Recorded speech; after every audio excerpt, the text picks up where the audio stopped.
How do you design one of the most advanced ERs in the country? At Parkview, we did it by focusing all our attention on you, the patient, by involving doctors and nurses in the design process, by creating quieter, more private spaces, and by leading the region in heart, stroke, and trauma care. This is not your typical emergency room. It's Parkview. In an emergency, isn't this where you'd rather be? Parkview, your partner in health.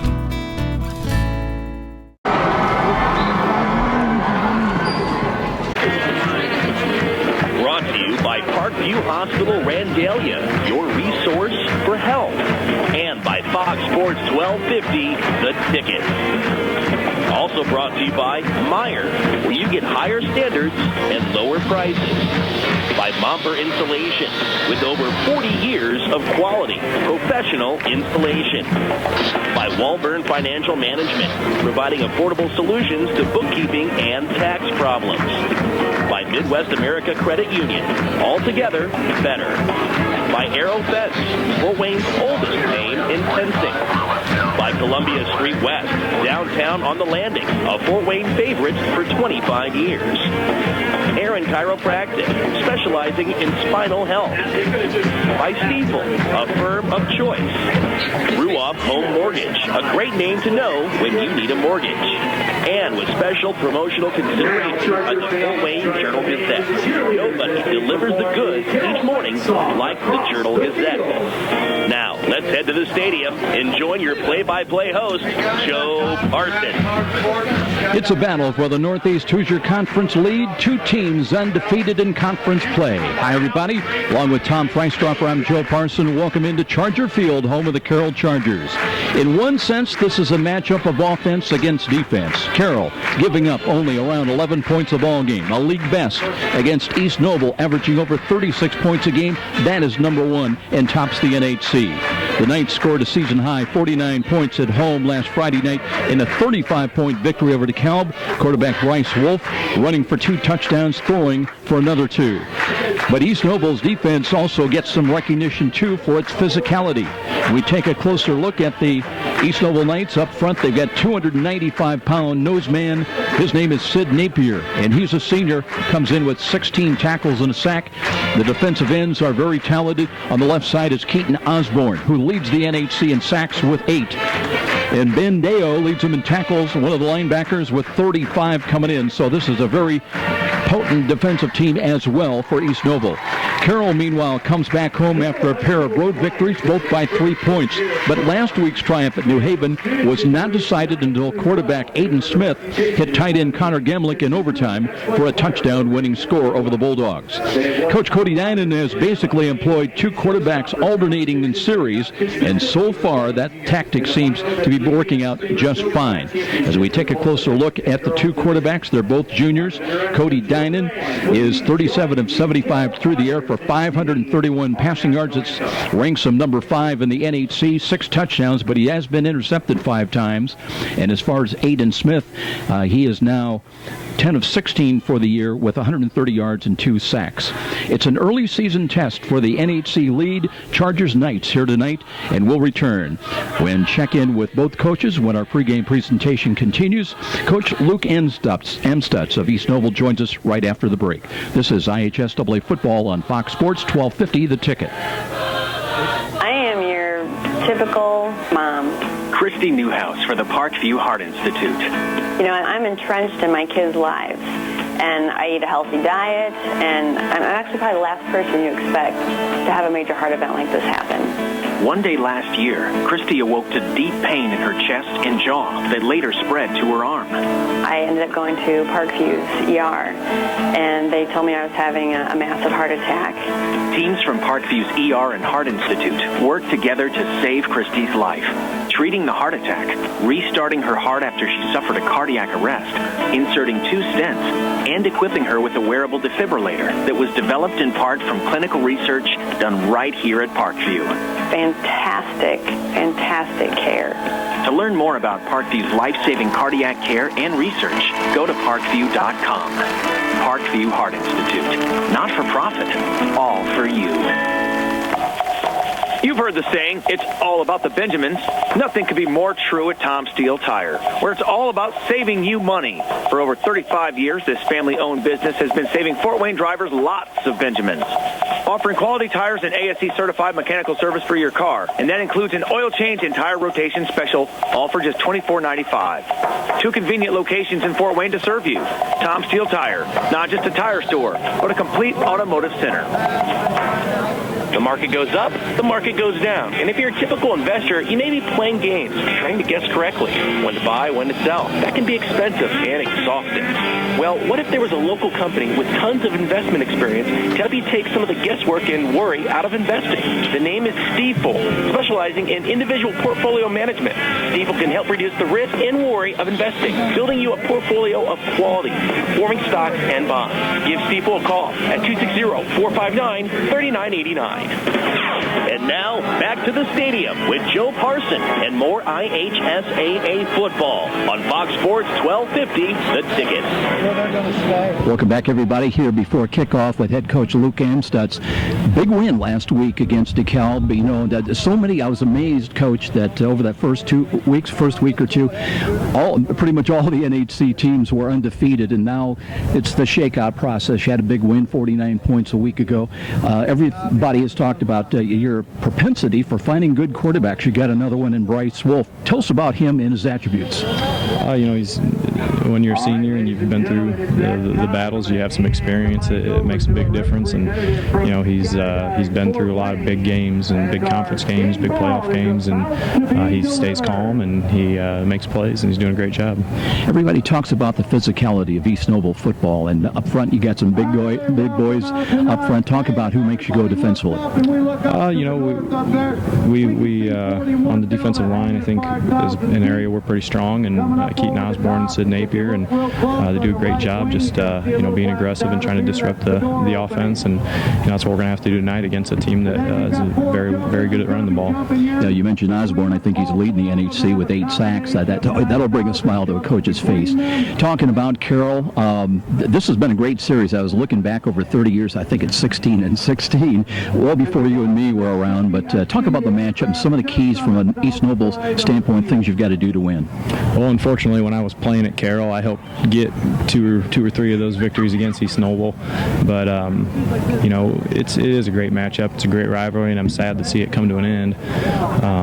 This is a very meaningful game for me, and to be over here and a place where I spent a lot of time and coach against people like Jim Potter that I was very close with, and still love and respect to this day. It's going to be a battle. It's homecoming. It's going to be an exciting night for Carroll, and we got to match that intensity and play well. I'd be remiss if I don't ask you. This is the final year, at least of the NHC, this particular formation. How important is that to your kids to win this title? I think it's this game's only important because it's the next one, and it's if we can win this game, would be the lone team with the undefeated in the conference, and that's being a game up as you get midway through the conference season is a big advantage, and we want to be in that position.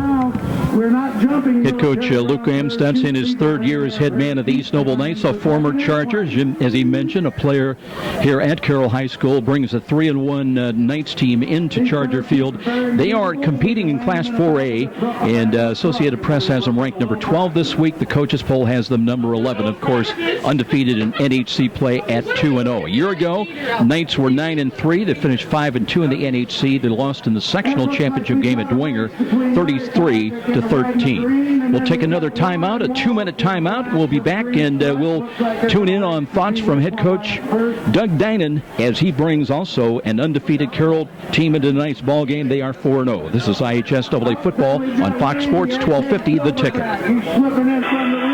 Missed a great high school game recently, or simply want to revisit that game-changing electric play that turned everything all around? Well, now there's a great new opportunity to do just that.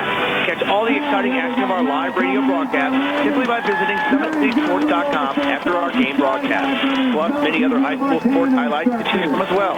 It's all new and available now at SummitCitySports.com. So, those are the words you expect to hear when selling a home. And Rick Whitman from District 21 Press can give your family the advice, expertise, and satisfaction to fit your needs when buying or selling a home. With Rick Whitman's 35-plus years of experience, you'll find an effective method to accomplish your goals. Flex pop alone and feel the comfort of your new home. When you think real estate, think Rick Whitman at Century 21 Bradley.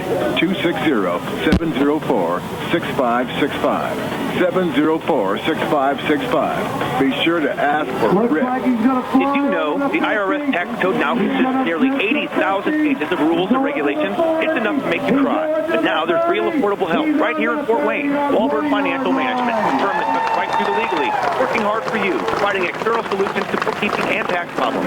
Walburn Financial Management, taking flawless care of all your personal reporting, P&L, or even individual tax requirements. Give them a call, 260-459-2240. Sleep better at night being insured. Everything's taken care of. Walburn Financial Management. It's time. The 2014 Battle of the Bands. Sweetwater is giving away $3,500 in gift certificates. You'll get media exposure on What's Up magazine. Columbia Street West will pay $3,000 in cash prizes. You can get registered right now at the Wood Nickel on North Clinton, or even see Richard at Columbia Street on Friday and Saturday night and sign up in person. The band starts every Thursday night at 9 p.m. with a $5 cover to get into the bar. Do you think your band is the best in town? Then prove it. Be in the 2014 Battle of the Bands at Columbia Street West. And now, back to the stadium with Joe Parson and more IHSAA football on Fox Sports 1250, The Ticket.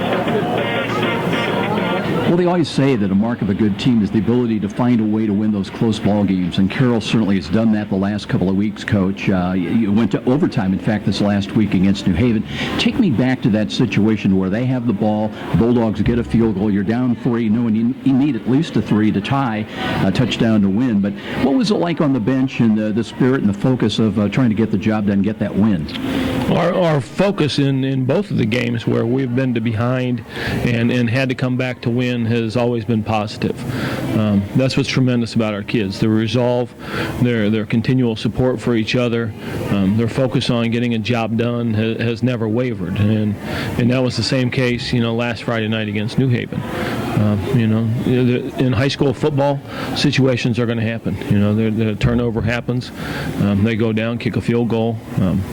We actually, won the toss, if you will, and chose to be on defense second, and it worked out, and it did, and that's the tremendous thing again about high school athletics, not just football, but it teaches kids that you're going to be in situations at times that things are tough, that things are not always advantageous, that there's going to be, situations where you're going to face adversity, and then they had to come back and they did. I know a lot of expectation going into the season with Justin Tranquil supposedly coming back, and then, as you mentioned, one of those things in the offseason happens. He's not available to you because of injury. Talk about his continuing influence and relationship with the team to try to at least play a role. Well, he's a very good senior leader.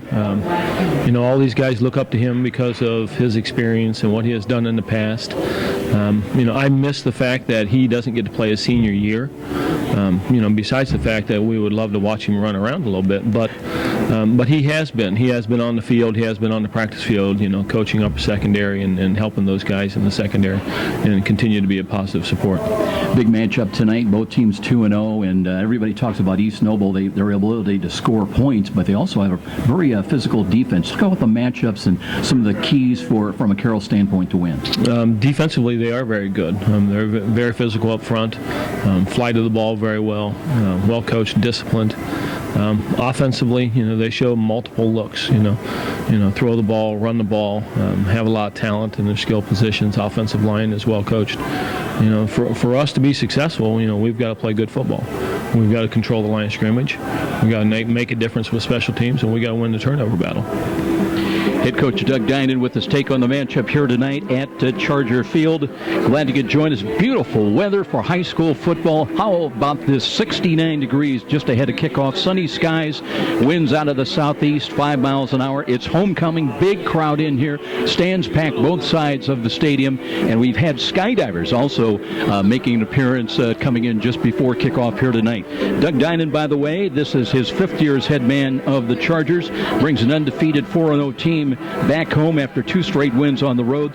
They are competing in 6A this year, and AP has them ranked number 7. The coaches poll has them number 8. A year ago, they were 9-3, 5-2 in the NHC. They beat Warsaw to win the sectional championship, lost to Carroll in the regional, 38-7. We're coming back and waiting for the teams to come out, and our meeting at midfield will be back in 2 minutes. 2 minutes back at Charger Field. This is IHSAA football on Fox Sports 1250, The Ticket. Hi, this is Charlie Momper from Momper Installation.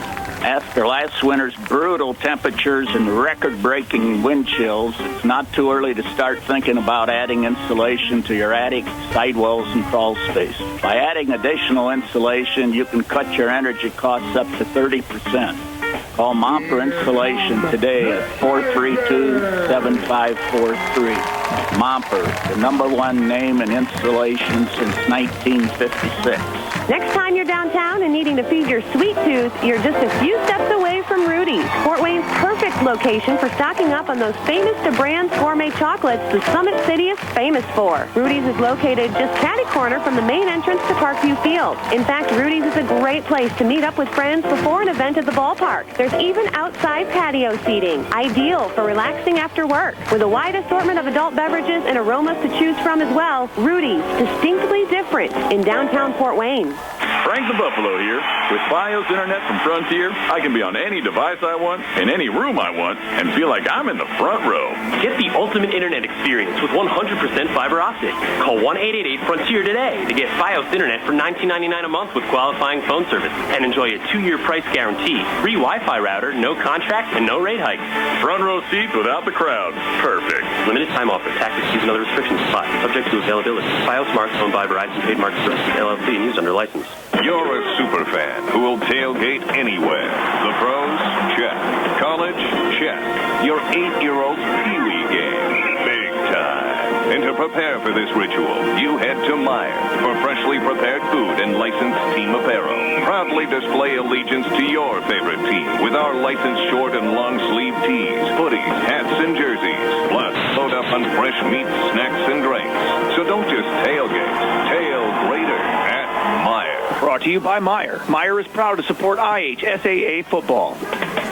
You're listening to the high school football game of the week on WGL Fort Wayne, Fox Sports 1250, The Ticket. And now back to the action with Joe Parson. Welcome back, everybody.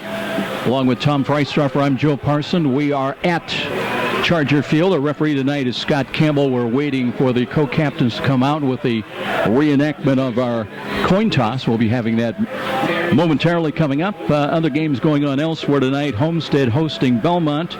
New Haven at Norwell. That's a big matchup. And Columbia City at DeKalb. In the SAC, Snyder hosting Concordia tonight. Wayne is at Bishop Luers. Dwenger hosting Cincinnati LaSalle. That's a team they beat in overtime a year ago down in Cincinnati. Northrop playing at Southside. One of those teams will get their first win of the year. And Northside taking on Mishawaka. As far as the ACAC tonight, it's Adams Central.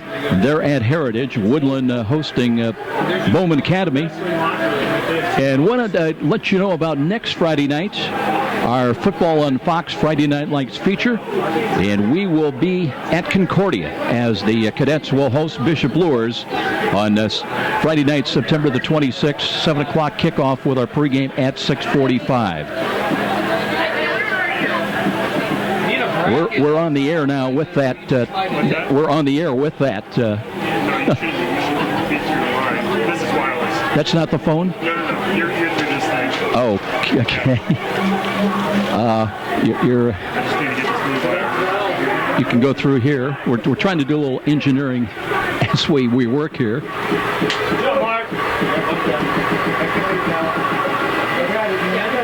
Where do you need to take that, sir? Okay. Magic of live broadcasting.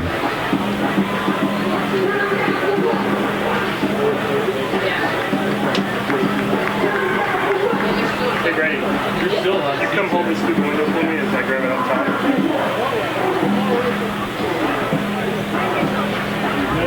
Run, boys.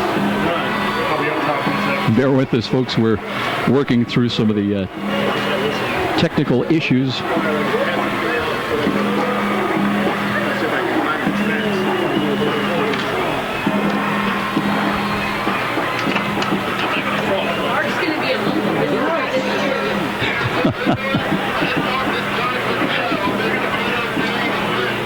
Okay, I think we've got a winner here. They hit us with a little change in configuration, so working through that. But we're still here, and Tom Freisdorfer's still here with us as well. He's down on the field and waiting, and we're getting the co-captains getting ready to come out here momentarily. And we're going to go down and tune in with Tommy with our referee, Scott Campbell. Baseball, we need 2 batters in right now. Let's go. Oh, ready ball. He was beating him.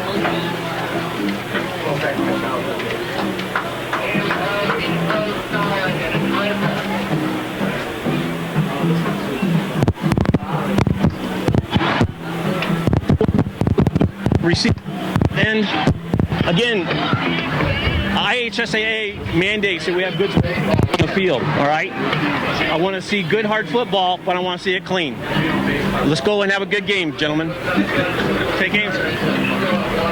Okay, Joe, looks like Carroll deferred. They're going to kick to the north side. We've got a slight wind going to the north. Great field conditions. Mid-60s weather. Should be a great game. We'll welcome you to come back up when you can fight your way through the crowd here on this homecoming crowd. And we'll be ready to get this underway. We'll be back in 30 seconds with a kickoff. This is IHSAA football on Fox Sports 1250, The Ticket. I'm Kathy, and I've worked for Midwest America for 10 years. I like to get to know the people that I'm helping or assisting. So to do that, I get to know things about their lives that are happening, whether they are going on a cruise and how to save for that cruise, or whether they're going to have another child and what they're going to name those children, because you have to know their personal life in order to really help them meet their financial goals. Midwest America, all together, better. And now, back to the stadium with Joe Parson and more IHSAA football on Fox Sports 1250, The Ticket. Mark Schutte from the Journal-Gazette will be joining us at halftime. He's already up here, so he's got a seat, and that's half the battle, because you've got to get here early and stake out some territory. This Carroll crowd, they come to enjoy high school football. So Carroll will kick away from right to left. That'll put, among others, Dylan Fuller back in kick return, as he's got 5 kickoff returns. He's got a long of 63. He's the #1 kick return in the NHC, averaging over, just under 38 yards a kick. Let's see if they kick to him. Just about ready to get this underway on homecoming here at Carroll. It's East Noble against the Chargers. Waiting for the official go-ahead for the kick, coming right to left as we look at it. And we'll take a look as they approach, and we are underway here at Carroll. Kick to the near side. That'll be fielded by Fuller. Bobbles it, and it goes out of bounds at the 1. Fuller had a little bit of decision to make there, whether to let the ball maybe trickle into the end zone for a touchback, or Ball be spotted at the East Noble 2-yard. they're going to spot it at the 2, so that is where the East Noble Knights will go on offense for the first snaps of the ball game at their own 2-yard line. The offensive line for the Knights, they average 229 a man, tackle to tackle. Tanner Fought at center, Weston Boyles and Chase Wilson the guards. Caleb Cook and Nick Babiak are the tackles. 1st and 10. Quarterback is Bryce Wolf, and he will work with Dylan Fuller as the running back. And everybody will be taking the snap out of the end zone. So here is Bryce Wolf, 3 yards deep in the end zone, looks to hand the ball off as quarterback keeper play, keeps it himself, and is wrapped up by Brandon Kimes. He got out just short of the 5-yard line. They're going to mark him down just across the 3, so it's a gain of about a yard and a half. Tough start for the Knights as they work inside their own 5-yard line with a kickoff that was bobbled and then went out of bounds at the 2. Now they're going to flip-flop the tackles, and they will bring over also a wideout to the near side. And it'll be 2nd down after a gain of 1, 2nd down and 9. Again, Wolf will set up out of the gun, out of the end zone, and looks, play action fake, rolls to his left side, has the left side open. Here's a ball caught. That's good for a 1st down across. The ball's free. Scramble for it. Carroll thinks they've got it, at about the 15-yard line, and they do.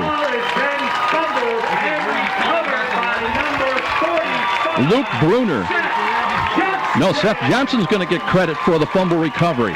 So the pass was complete, as grabbing the football was Keaton Osborne, but a fumble grabbed by Seth Johnston will give the ball right now to Carroll, the first turnover of the ball game, fumble recovery at the East Noble 15-yard line. So here come the Chargers now with the first big break of the ball game. Blake Yeager, 260-pound tackle to the left side. They work out of the power I formation. And here's the snap, and they'll give it off to McCray. McCray met right about the line of scrimmage. McCray met and dropped as Fuller came up and had penetration. Stopped him for very little gain. Also in there was Colin Williams, stopped defensively.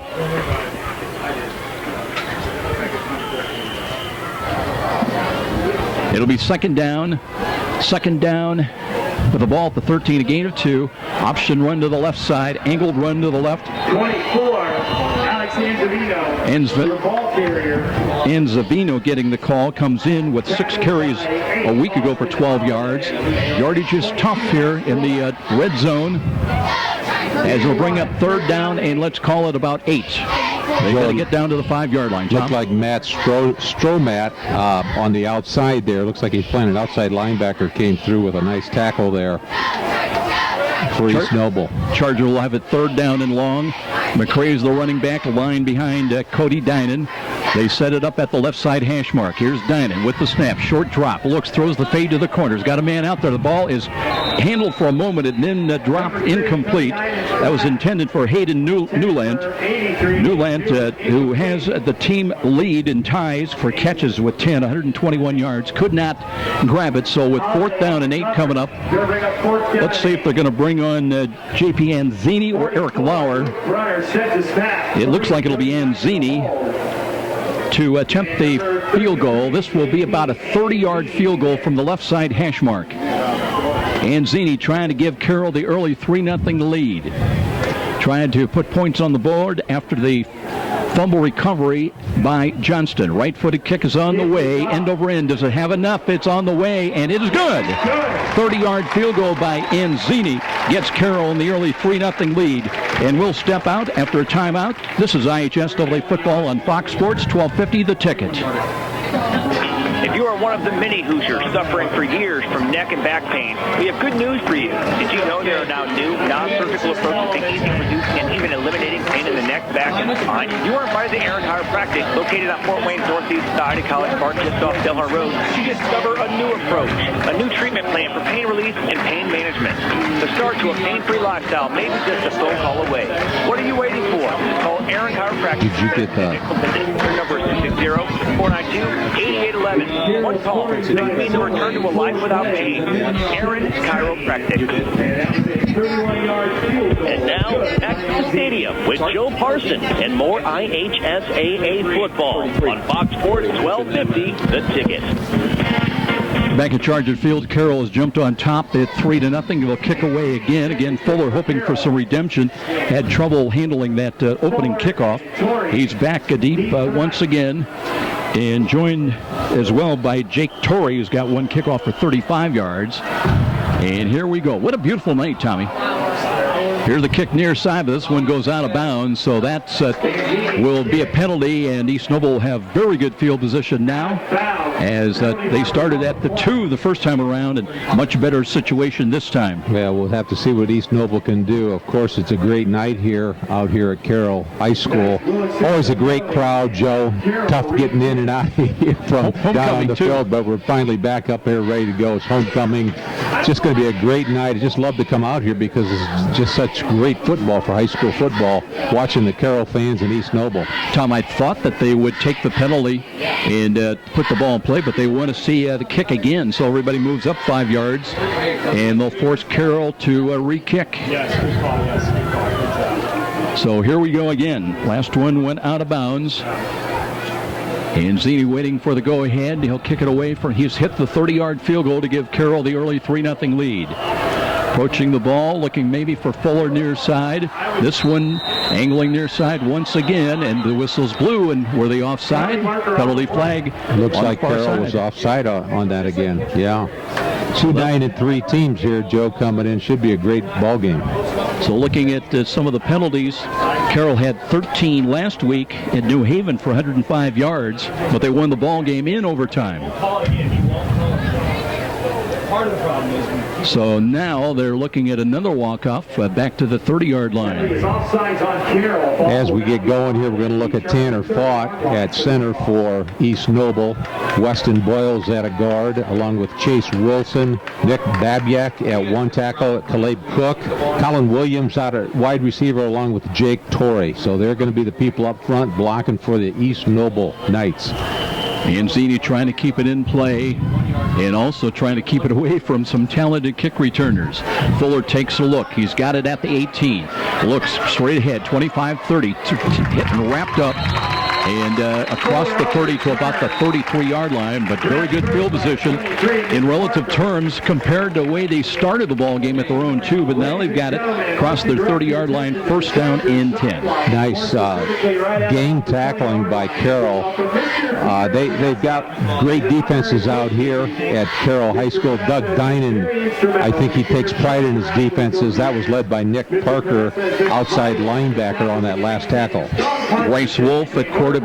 He's thrown for 796 yards coming in. That's second best in the NHC. 9 touchdowns, 5 interceptions, averaging just under 200 yards a ball game. Little motion left to right behind the line of scrimmage. Wolf looking, dumps it off. That's a ball caught for a first down across the 45.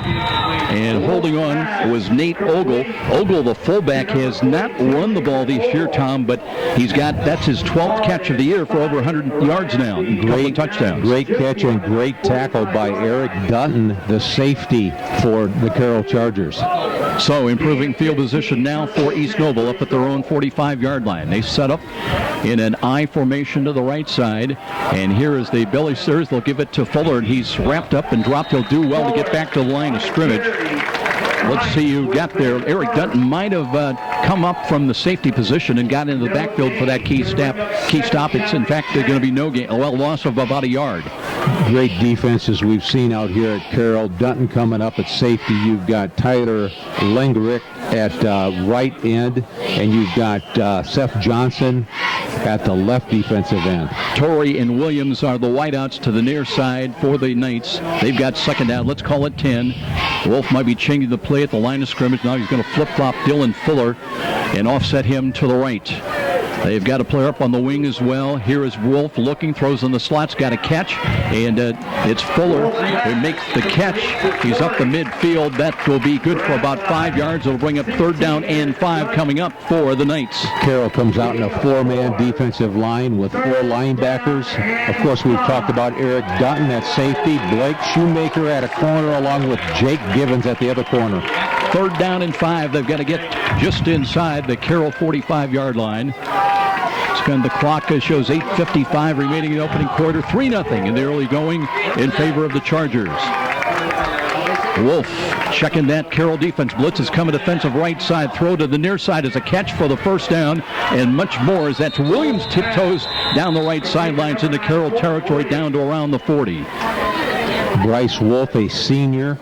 He's quarterback for the East Noble Knights. He's directing his team down the field. They're on the 39-yard line of the Carroll Chargers. Bryce is the general out there. He looks like he's under control. For Colton Williams, that's his 17th catch of the year. 3 touchdowns. And Wolf ready to go back to work again. A lot of misdirection, and hands the ball off. And Fuller's a marked man as they came up en masse in the blue jerseys of Carroll to stop him for little no gain. Gavin Pelkington was there, one of the talented linebackers for Carroll. A lot of Pelkingtons we've seen throughout the years, some out of Bishop Dwenger and a lot inside the city there. So Pelkington is a big football name here in Fort Wayne. Pretty good basketball name, too, basketball going way too. Back. Yes. That's got to be, what, a grandfather at this point? Yeah, either a grandfather or great uncle played for the Pistons, didn't he? I think so. I thought that went back to your era, but that's another story. Here we go. Here's a little pitch. The left side to nothing doing. Fuller's just swallowed up as coming through their Bruner, Luke Bruner, who led them in tackles a week ago with 9 tackles at New Haven, had an interception and a block punt, and that's a big loss of about 5 yards all the way back outside the 45. Like you said, Joe, Luke Bruner came in from the inside linebacker, just a stun on the inside, kind of caught the East Noble Knights off guard and made a nice tackle. Now they've got Brayton. Let's see, that'll be Colin Williams, who's in there wide to the left. Short drop, a throw near side on a bubble screen, and here is the run after the catch. It'll be short of the first down to the 42. So they sent Colton Williams, his brother Colin Williams, also in there that series. But it'll be 4th down, 4th and 8, and a decision now for Luke Amstutz. Doesn't look like they're going to punt, Tom. Big ball game and showing a lot of confidence in their offense.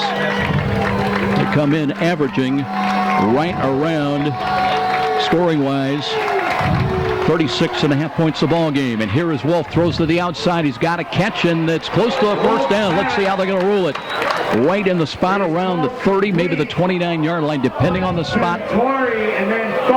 And they're going to take a look. No indication by the officials yet. I think they've got it, Joe. Looks like Wolf knew what they were going to do, just hit his receiver out in the flat. You had Jake Givens, the outside corner, coming up trying to stop that, but I don't think he was up there quick enough. I believe East Noble's got the first down. They've not moved the chains yet. Scott Campbell's our referee tonight. Officials still taking a look on that East Noble sideline, and they are going to measure. They don't have far to go, but they stretch things out, and it will be 1st and 10 for East Noble. So a key 4th down conversion, and that was not an easy one, Tom. 4th down at about 7. Yes, 7 or 8 yards. A lot of confidence in that offense. Defensively, we've got Galvin Pilkington at the outside linebacker, Brandon Kimes at the right linebacker, Dylan Connor and Luke Brunner on the inside. Dutton, of course, is in the safety position along with Givens and Shoemaker in the back for Carroll High School defense. Nate Ogle stays in where they're going to line him up tight to the left side now. It'll be 1st and 10. One back look, 2 wide to the right. A roll to the right side by Wolf. Fakes, now continues running, looking, and is swarmed upon, brought it inside the Carroll 30 to the 28-yard line. So again, Carroll's done a good job of trying to fly to the football. Seth Johnston in the vicinity for the tackle. James Jemisic in at outside linebacker came up on a nice tackle. 2nd down, they'll call it maybe a half a yard gain from the working from the right side hash mark. Checking the Carroll defense, 2 safeties back, but only about 8 yards now. Here's Fuller looking for a running room and gets into the 2nd level as he carries down close to the 22, maybe the 21-yard line. You know, East Noble didn't look that big when I was down on the field pre-game, Joe, but they go 250 at guards, 225, 250, 225, and 230 at tackles, and 215 at center, so they're pretty good size on that offensive line. No question about it. Some numbers on Fuller: 335 rushing yards coming in, 5 touchdowns. A 335 ranks him number 3 as far as production in the NHC among the running backs. Clock is down to 5:42 remaining in the opening quarter. Still 3-0, but East Noble beginning to threaten. 3rd down and 3. Option run, and there's Wolf. Wolf gets beyond the line of scrimmage, and coming up, it was Dutton again that came up and hit him from the safety spot. And he gets it to the 20-yard line. It'll be 4th down, another 4th down call coming up, and about a yard this time, 1.5 yards. Well, they went on 4th and 7. They'll go 4th and 1, certainly. Here we go. The Wolf looking to Fuller. Straight ahead carry's got the 1st down. Plows ahead down to about the 17, maybe the 16-yard line. A lot of confidence being shown in the East Noble offense. Of course, they were 9-3 last year. We saw quite a bit of New Haven, Joe, last year, and East Noble, I believe, ran over New Haven, beat Leo last year, had a good season. Fuller lines up in the 1-back position, lined up behind Bryce Wolf on 1st and 10. Wolf throws the fade to the right side, looking for Williams. Ball is fought for and is incomplete.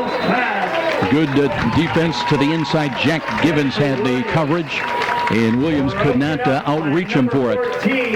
Looks like Givens is playing both right and left corner, doing a good job out there on defense. 2nd down and 10. Clock stops on the incompletion. Exactly 5 minutes remaining here in the opening quarter.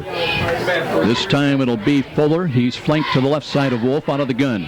And looks on the inside handoff, but they're going to hand it off. And again, boy, I tell you what, Carroll, almost like they know what the play call. James Jamesich came through there and dropped him for a loss of about 3, maybe 4 yards. Well, Dylan Fuller has got quite a bit of distance from the quarterback, Bryce Wolf. Usually on those options, you want, 4 or 5 feet from the quarterback, I believe, if I can remember my coaching days. It looks like Dylan Fuller is really spreading himself out away, and they're keying in on Bryce Wolf.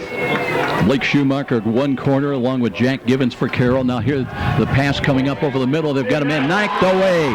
They were looking for Nate Ogle downfield. He was open for a moment. The ball a little bit underthrown to the backside, and Carroll able to reach out and knock it down, and now we'll have a field goal attempt.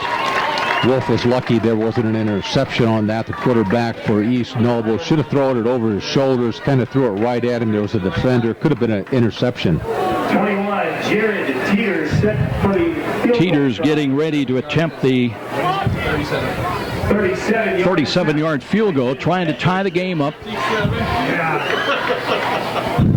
Teeters 3 out of 4 in field goals along a 34. This one from 37 to be his long of the year. Right-footed kick, low line drive, and no chance. Didn't get it up high enough. It sails wide to the left and no good. So it remains 3-0 Carroll. Chargers will have the ball when we return to Charger Stadium. 4:19 on the clock, and we'll step out for 30. This is IHSAA football on Fox Sports 1250 The Ticket. Go when they need to know more than just the score. It's an easy choice. No other media outlet covers the local sports team like the Journal-Gazette. You get 7 days sideline coverage from the area's most experienced and knowledgeable sports staff. It's a commitment to Fort Wayne that the Journal-Gazette takes very seriously. When you need to know the story behind the story, nobody delivers the goods each morning like the Journal-Gazette. And even when you're on the go, you can still catch up on the latest sports news online at www.journalgazette.net or from your mobile device at www.jgmobile.net. Start your sports day right, every day, 7 days a week with the Journal-Gazette. And now for Stadium with Joe Parsons and more IHSAA football on Fox Sports 1250 The Ticket. Carroll runs the ball to the left on a pitch to Alex Anzavino, and the 175 junior looking for some running room. Tom didn't look like there was a lot there, but he was able to shake a couple of tackles and picks up about 5. 2nd down and 5. Now McCray comes in as the running back. A little motion to the right side. McCray angles to the right, and he's tripped up and dropped, crossed the 25, got to the 27. And it'll bring up 3rd down and a long 3, I believe, coming up for the Chargers. Looked like David Salazar came in at one of the linebackers' spots. Look out for David Salazar at inside linebacker along with Ben Deo for East Noble. Big tacklers. And Dylan Fuller, who we see quite a bit on offense, is also playing linebacker, and he's one of their top tacklers. 3rd down and 3. Lauer's in wide to the right side, and here is the Dinan looking to pass. Can't find anything. Now scrambling to his right, looking, throws late, and a diving catch at the 34-yard line. That would be good for a 1st down. Lauer, with that catch, went to his knees. That was wide. He had to go down and catch it right off the turf. Both nice catch by Lauer and Cody Dinan, the quarterback for Carroll. Just a nice job of scrambling back there. Looked like he had 3 or 4 people hanging on him, but he did a good job. Got out of the pocket and made a completion. Now they're going to call it incomplete. They're going to say the ball apparently hit the ground. He did not maintain control all the way through the catch. So it'll be 4th down. And Carroll looks like they're going to go for it, Tom, at their own 27-yard line. And now they have a whole team substitution with still 18 on the play clock. And now that's versus East Noble. Well, they couldn't get now the officials blow a whistle. Timeout, East Noble. They were going to get caught flat-foot. So it is 3-0, and boy, the coach is pulling out all the stops here tonight. 3:04 remaining until the end of the 1st quarter. Chargers on top 3-0. We'll be back. This is IHSAA football on Fox Sports 1250 The Ticket. From humble roots some 30 years ago, name Ruoff Home Mortgage has been built upon a legacy of making dreams of home ownership a reality. Loan officers Doug and Julie Carroll are proud to help you establish your roots with a mortgage for your new home. They understand that every borrower is different, and they work hard to get you a mortgage that fits your needs. Call the Carroll team at 602-9768. Find out what the program is. If you need a mortgage that is simple and straightforward from a hometown name you can trust, call Doug and Julie Carroll at Ruoff Home Mortgage, 602-9768. And now, back to the stadium with Joe Parsons and more IHSAA football on Fox Sports 1250, The Ticket. With Tom Freistorfer, welcome back to Charger Field, and now the Chargers will kick it away. Waiting at the 11 is Lauer. Lauer with 17 punts, averaging just about 30 yards a punt. Gets a good snap. Rush coming, though, and got it away. Nice spiral ball. That'll be fielded at the 38-yard line, and not much of a return after that. Matt Stromat with that's his 5th punt return of the year, is averaging about 7 yards a punt return, but good downfield coverage by the kick unit for Carroll. And here comes East Noble now to go on offense, once again trailing at 3-0. Looked like Luke Bruner was down for the Carroll Chargers. Just he's a safety for Carroll and did a nice job. You know, you look at the defense for East Noble, Joe, they've got some good people there, an all-state defensive end, and Keaton Osborne, Sid Napier, all NHC tackle last year, so 2 good defenses out here. Yeah, Napier at 295. That'll get some attention at the next level. Wolf sets up out of the gun once again. Motion by Fuller, but he wants to throw in the middle. He's got no ogle. Ball's tipped in the air. Hit him twice. Second time on top of the head of the helmet, but no completion. It falls incomplete, and it'll be 2nd down and 10. Almost a long completion there by the quarterback for East Noble, Bryce Wolf. Boy, I like the way he passes. He might want to loft it a little bit more, but he's got a great arm. Snyder in the early lead over Concordia by 1, 7-6. And it was also Homestead in the lead over Belmont, 7-0. Right here it's 3-0 Carroll. Wolf with a running back lined up, Fuller behind him. Now a double wing. He's got motion out of that from left to right, but a counter run back to the left side by Wolf. Keeps it himself, runs into a wall. And again, Helkington was there. You would imagine Bruner as well. As I tell you what, Carroll has really responded, I think, well to the ground game so far of East Noble. Well, I think the whole success with Carroll is their defensive ends. The defensive ends have got to keep contained. They're out there to turn everything inside, and that's exactly what Tyler Lengereth and Seth Johnson are doing. Brandon Kimes, the outside linebacker, came up with a nice stick there. Knights trying to get to the 48 of Carroll on this 3rd down snap, and they want to throw. Here's Wolf looking, pulls it down. Now scrambling, and he's going to be dropped. He'll be dropped for a loss, a sack back at the 42-yard line. So now 4th down and 9 with a ball at the 41. And normally you'd say punt, Tom, but what we've seen already tonight is kind of throwing all strategy out the window. So Tyler was on the beat. Yeah, we'll see what happens here at this point on the field. I would punt it, but of course these teams today, more than none, are going for it. Wolf is apparently going to run a play, and look, now he will kick out of that. He's the punter. Nobody back. Quick kick. So that's a bounce that favors East Noble inside the 15 and all the way down to the 10-yard line where it stops. And that is where the Carroll Chargers will go on offense with 1:31 remaining in this very exciting homecoming first quarter as the sun sets over our shoulder behind us. What a gorgeous day. Love the parachute divers coming in. Oh, just beautiful atmosphere out here. Love it. Like you say, the parachute divers, the cheerleaders, the national anthem, big crowd over here on Carroll's side. Just a great night for high school football. And this time it'll be Aiden Smith rotating in at quarterback. He'll start, though, in the shadow of his own goal. 1st and 10 at the 10-yard line. And we'll check the running back. I believe that's Anzavino back there at the running back, and they've got an offset eye to the left. McCrae. Here's an option run by Aiden Smith. They need a block, turns the corner, looking for more yardage as he's angled out of bounds up across the 15 at about the 17 or 18-yard line. Good job, and I'd like the patience by Aiden Smith to let the blocking develop in front of him. Very nice job by both units. East Noble comes out in a 3-man defensive line with 4 linebackers, and they bring their 2 outside linebackers up like defensive ends, so you can make that a 3 or a 5-man line. Gain of 7, same set, but to the right. Now they hand the ball off, nothing there.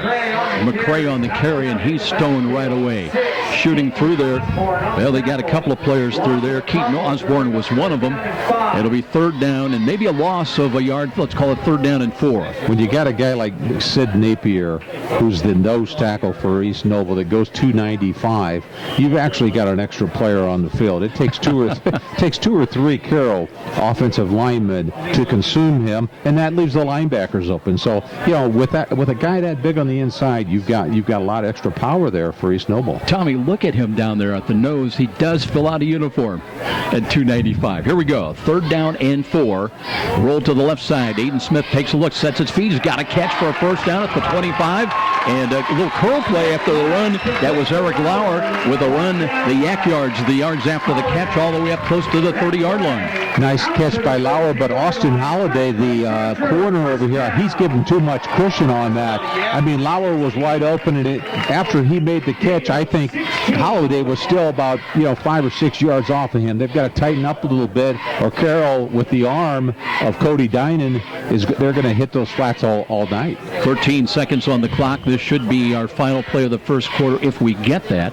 I'm not sure that Carroll's willing to run a play. They are just standing around. Looks like we're going to go to the second quarter with Carroll in the lead after 1 here at Charger Field. 3-0 Chargers over East Noble with a lead in the NHC Conference. And this is IHSAA football on Fox Sports 1250 The Ticket. We all want the very best for our loved ones, and that includes our These arrows and give your pet dog the protection you want, along with the freedom to roam that your pooch wants. Using Arrow's Dog Watch Hidden Fence, far cheaper yet far more versatile than most traditional fences. Arrow's new Dog Watch Hidden Fence uses a simple learning program through an electric signal beamed to your dog's collar that gives an alert when he is reaching property boundaries. It's safe, simple, effective, affordable protection for Poochie. Call Arrow Fence at 260-471-PETS. The Dog Watch Hidden Fence, your dog's best bet, giving him freedom to roam. And now, back to the stadium with Joe Parson and more IHSAA football on Fox Sports 1250, The Ticket. I'd like to invite you to stay tuned and stay with us at halftime. We've got an important message coming up from Byron Bossier of Parkview Athletic Rehabilitation. He'll be telling us about their new facility and all the work they're doing to keep Fort Wayne athletes in top shape. That'll be coming up at halftime. Right now, here we go. It's 1st and 10 for the Chargers, this time moving from left to right. Opening play of the second quarter. Option run deep, stretch handoff to the left side. Here's McCray. Needs a block. Spins off a tackle across the 35. Got it up to the 36-yard line. That's hard nose running by Corey McCray. Well, we used to call that the speed option, Joe. You'd take Corey McCray at one back, and you've got Nick Parker back there. You lead the fullback out to the end, and it's kind of like an option, but you call it more of a speed option. Carroll just coming out in your formal I. Looks like a I offense here. And Savino's the up back in the I. McCray now is motion to the left side. Play action fake. A throwback near side. Reaching for it and the catch for a 1st down up the midfield. Let's see who was on that off-balance catch. It was Gabe Adisho.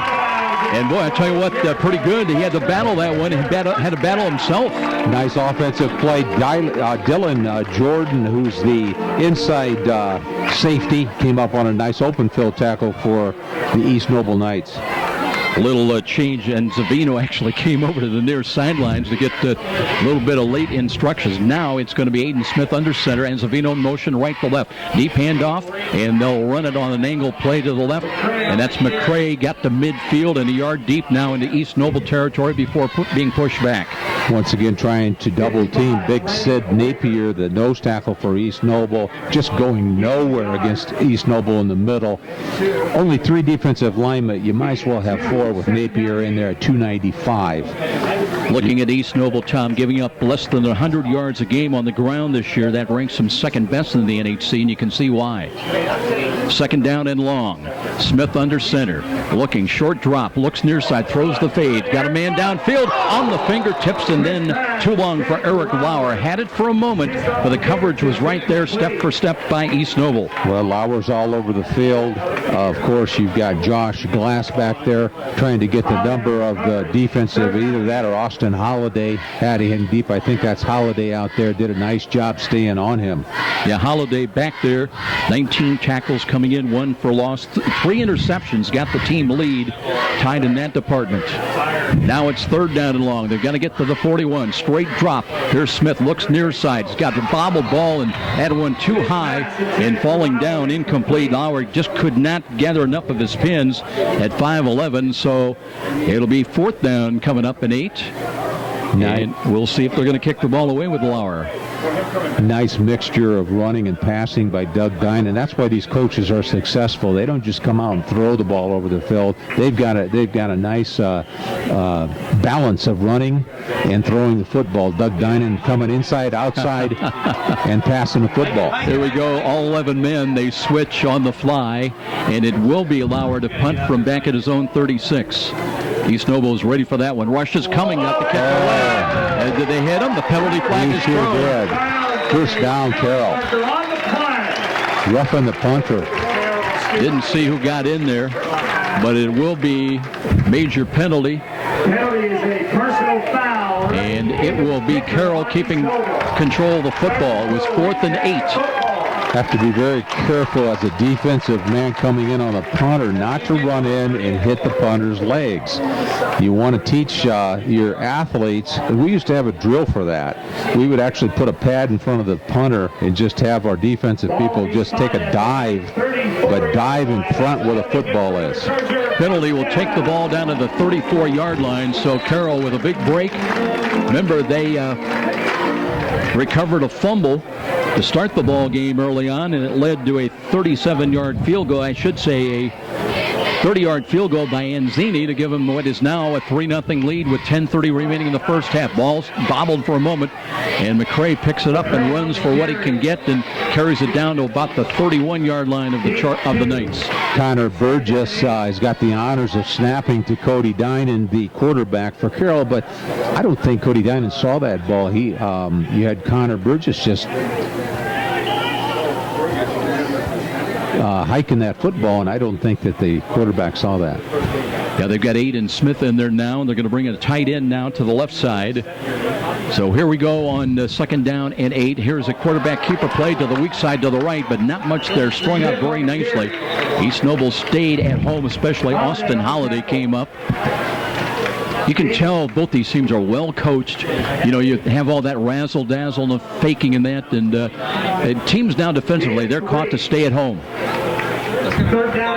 Very balanced on offense and defense, and you're correct, Joe. They are well coached. Very similar teams here as far as what they've done in the past and what they're doing tonight. Third down and 5. McCray now, they flip-flop him to the right. Lined up a little bit behind Aiden Smith. Short drop again. Looks right, throws right in traffic. Got a catch contested at about the 26. Let's see if that's enough, or it looks like he might be marked short by about a half a yard. Aiden Smith, the new quarterback for the Chargers, a junior out there, took the place of Cody Dinan. Adisho on the catch. They are short by about the length of a football. So the fourth down, let's see if we're going to see the power I formation, the Delta formation, if you will. Inverted wishbone. McCray is the running back, but here's the keeper play and a run by Cody Dinan. No, check it. It's a direct snap, and Dylan Connor takes it right side for a first down. You know, Dylan Connor looks like he's got good size. I'm looking. He's 200 or better out there. Just a nice run, and he's a hard runner. They're going to mark him out of bounds inside the 15 at about the 13-yard line. It'll be 1st and 10. So Aiden Smith comes back out. Have Anzavino up on the wing to the left side. McCray trying to angle to his left, knifing through there to make the stop. Let's check the East Noble tacklers shooting through there. I think that was Salazar. A lot of quickness. He knifed through from left to right to just get enough and stop that, keep it to a 3-yard gain by Carroll. Second down and 7 with the ball at the 10-yard line. And here's Aiden Smith. He fakes the handoff, rolls to his right side, trying to get out and gets back to about the 11. Now a late penalty flag comes in. Both Cody Dinan and Aiden Smith, the two quarterbacks that Doug Dinan has used, the head coach for Carroll here tonight. They're both 6'2". They're lanky. They can see over that offensive line just what you want for high school quarterbacks. Carroll's going to be hit with a holding call in this goal and in the red zone situation. They had 13 penalties for 105 yards last week in New Haven. That one backs them up. And that'll take the ball back to about the 23-yard line. So it's still second down, but second down and 20. They can pick up a first down inside the 5 at about the 4-yard line. Second down, 19. Second and 19, let's make that. Lowry split wide to the left side. Got a slot receiver as well. And here's the throw to the corner, looking for Lauer, falls underneath it. He's got it. Was he in bounds? Waiting for the officials. A touchdown, 23 yards on second and long. And it was Aiden Smith throwing the fade to the left corner. Eric Lauer on the receiving end. That is his second touchdown of the year. And Carroll increases their lead to 9-0.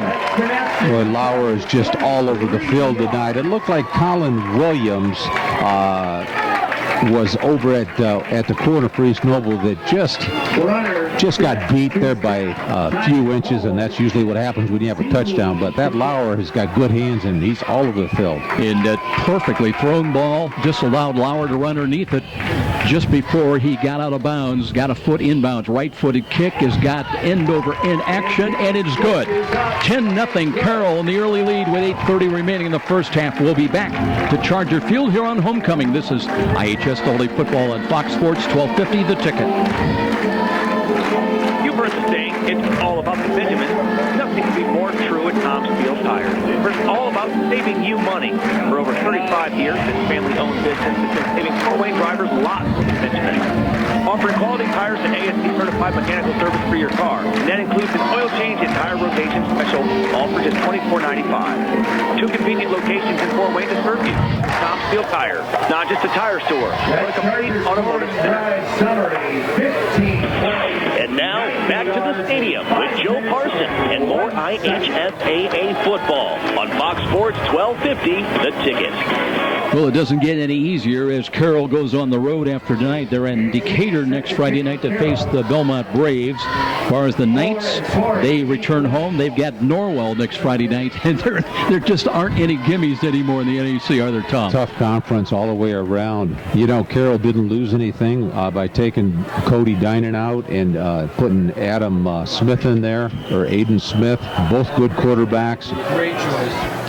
Very similar in what they do. Here's the kick end over end down the middle. Fuller lines it up. He's got it at the 8. He lobs, or the Fuller now a double reverse and a run near side at the 20-yard line across the 25. They've got a chance to score on this play, and that's Austin Holiday. Holiday into Carroll territory inside the 45 to the 40 and all the way down to the 37-yard line.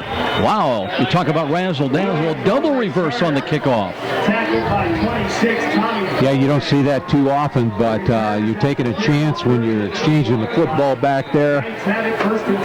It's enough just to see a reverse, but a double reverse looked like a nice play. It really came out well for East Noble as they're sitting on the 38-yard line of the Carroll Chargers. Tommy Povey maybe with the touchdown-saving tackle on that razzle-dazzle play. So here come the Knights now. They've got great field position inside the Carroll 40-yard line at the 38.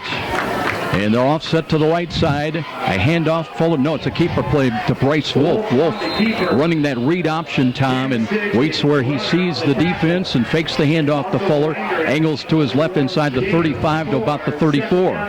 East Noble coming out with more of a deceptive type offense than the Carroll Chargers. Carroll comes out in an I formation, but a lot of different formations. Double wings, tight wings. Here we've got one back, double wing. So a lot of deception with the East Noble Knights. That was a gain of 4, second down and 6. Here is Wolf looking to run, and he's wrapped up, and he'll be sacked back outside the 35 at the 37-yard line. Chase James Jamesich was there. And Chase Blotkamp, you don't remember him from last year, Tom. Big kid. He's now a senior, 240. comes in 6 tackles last week against New Haven. He had a hand in that stop. We've always seen good defensive lines out here with the Carroll Chargers. Doug Dinan takes pride in his defense and great defensive lines. 3rd down and 9. Knights trying to get to the 29 of Carroll. Now they reposition. Fuller once again sets. Play clock is down to 11, and they're going to call a timeout. I believe they were a little unsure of the defense, so we'll step out. 7:06 on the clock until intermission. 10-0 our score at Carroll, and 3rd and long coming up for East Noble when we return. This is IHSAA football on Fox Sports, 1250 The Ticket. The market goes up, the market goes down. And if you're a typical investor, you may be playing games, trying to guess correctly when to buy, when to sell. That can be expensive and exhausting. Well, what if there was a local company with tons of investment experience to help you take some of the guesswork and worry out of investing? The name is Stifel, specializing in individual portfolio management.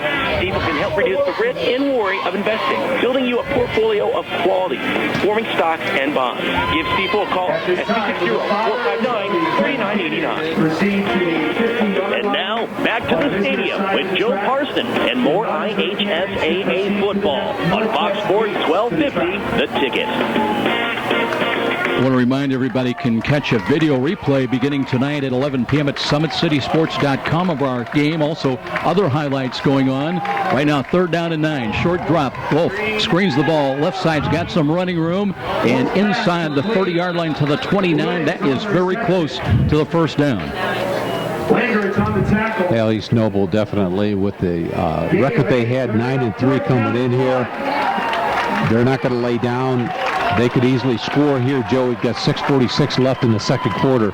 Short by a yard is 4th and 1. They'll hand the ball off. Fuller straight ahead and into the 2nd level. Steps out of a tackle, runs to his left. Still on his feet inside the 10 to the 5. Cuts back and a touchdown. They needed a yard. They'll get 29 and a score. Fuller, they couldn't bring him down at the 6:31 mark. And East Noble on the board and back in it. Now we know why Dylan Fuller, who's playing tailback for the East Noble Knights, why he's in there, why he's been so successful. Only 5'10", 190, but what great balance, a little stutter step, great vision in the open field. Boy, he had eyes all over the field. Just a great run by Dylan Fuller. Extra point attempt coming up now by Jared Teeters, trying to bring him back within a field goal difference.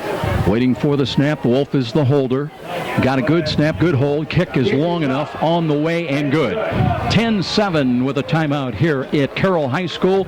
Knights on the board. They're down 3. This is IHSAA football on Fox Sports, 1250 The Ticket.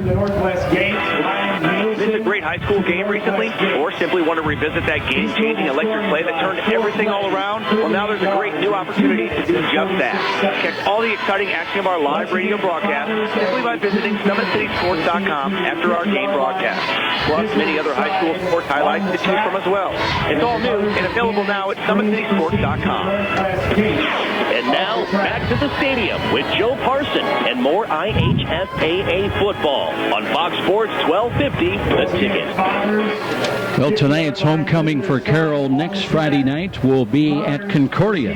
Zoller Stadium, they'll take on Bishop Luers, 7 o'clock kickoff. With our pregame at 6:45, and I hope the weather can continue for another, 5, 6, 7 weeks. Well, we're supposed to have mid-80s tomorrow, and it's just great weather all day today. You know, that last drive by East Noble, we got 6:31 left here in the 2nd quarter. You could almost feel the momentum changing with East Noble. They were just determined to make that touchdown and went right down the field. East Noble ready to kick it away from right to left. It will be Inzini to kick it away. Here's the kick, fielded at the 7. Straight ahead, return some running room up the middle for a moment. Then the hole closes across the 20 to the 23-yard line. See if that was Blake Schumacher.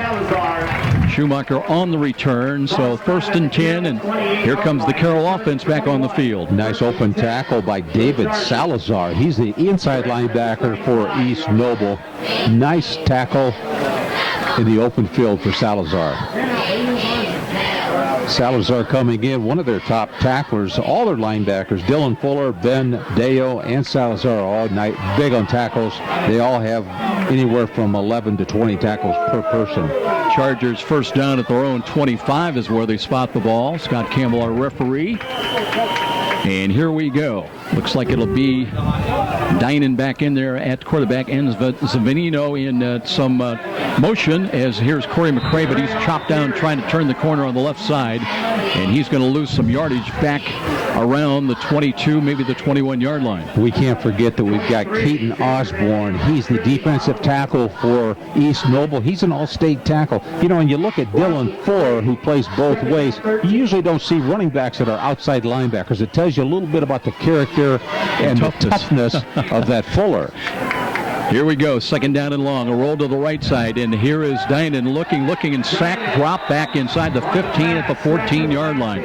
Nothing there. Napier got through there, one of the big guys. Napier along with Lane Wicker, who's the right defensive end. Good defensive alignment on East Noble. East Noble sticking in there. We've got a 10-7 game, 5 minutes left here, 5:32 of the second quarter, but look out, we're going to have a barn burner here tonight. Tom, you're right. I thought it was 65, but it was Lane Wicker, 55. So it's third down and long. Third down and 21. Here's Dinan, screens the ball left side low. Ball did the knee hit. McCray didn't matter. He's not going much more, up to only to about the 13. So East Noble's going to get very good field position out of this, trailing it by 3. And the clock will tick down inside of 5 minutes before this punt by Eric Lauer. Ben Dale, the inside linebacker for East Noble, came in on an open field tackle for the Knights. Matt Stromat is back in punt return.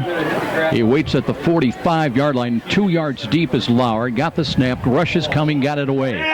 Sailing ball near side. They'll let that one hit. It takes an East Noble bounce upfield inside the 35 back to around the 33-yard line. So the Knights in business. Great field position as that kick did not turn over. And with 4:36 remaining in the first half, 10-7 our score.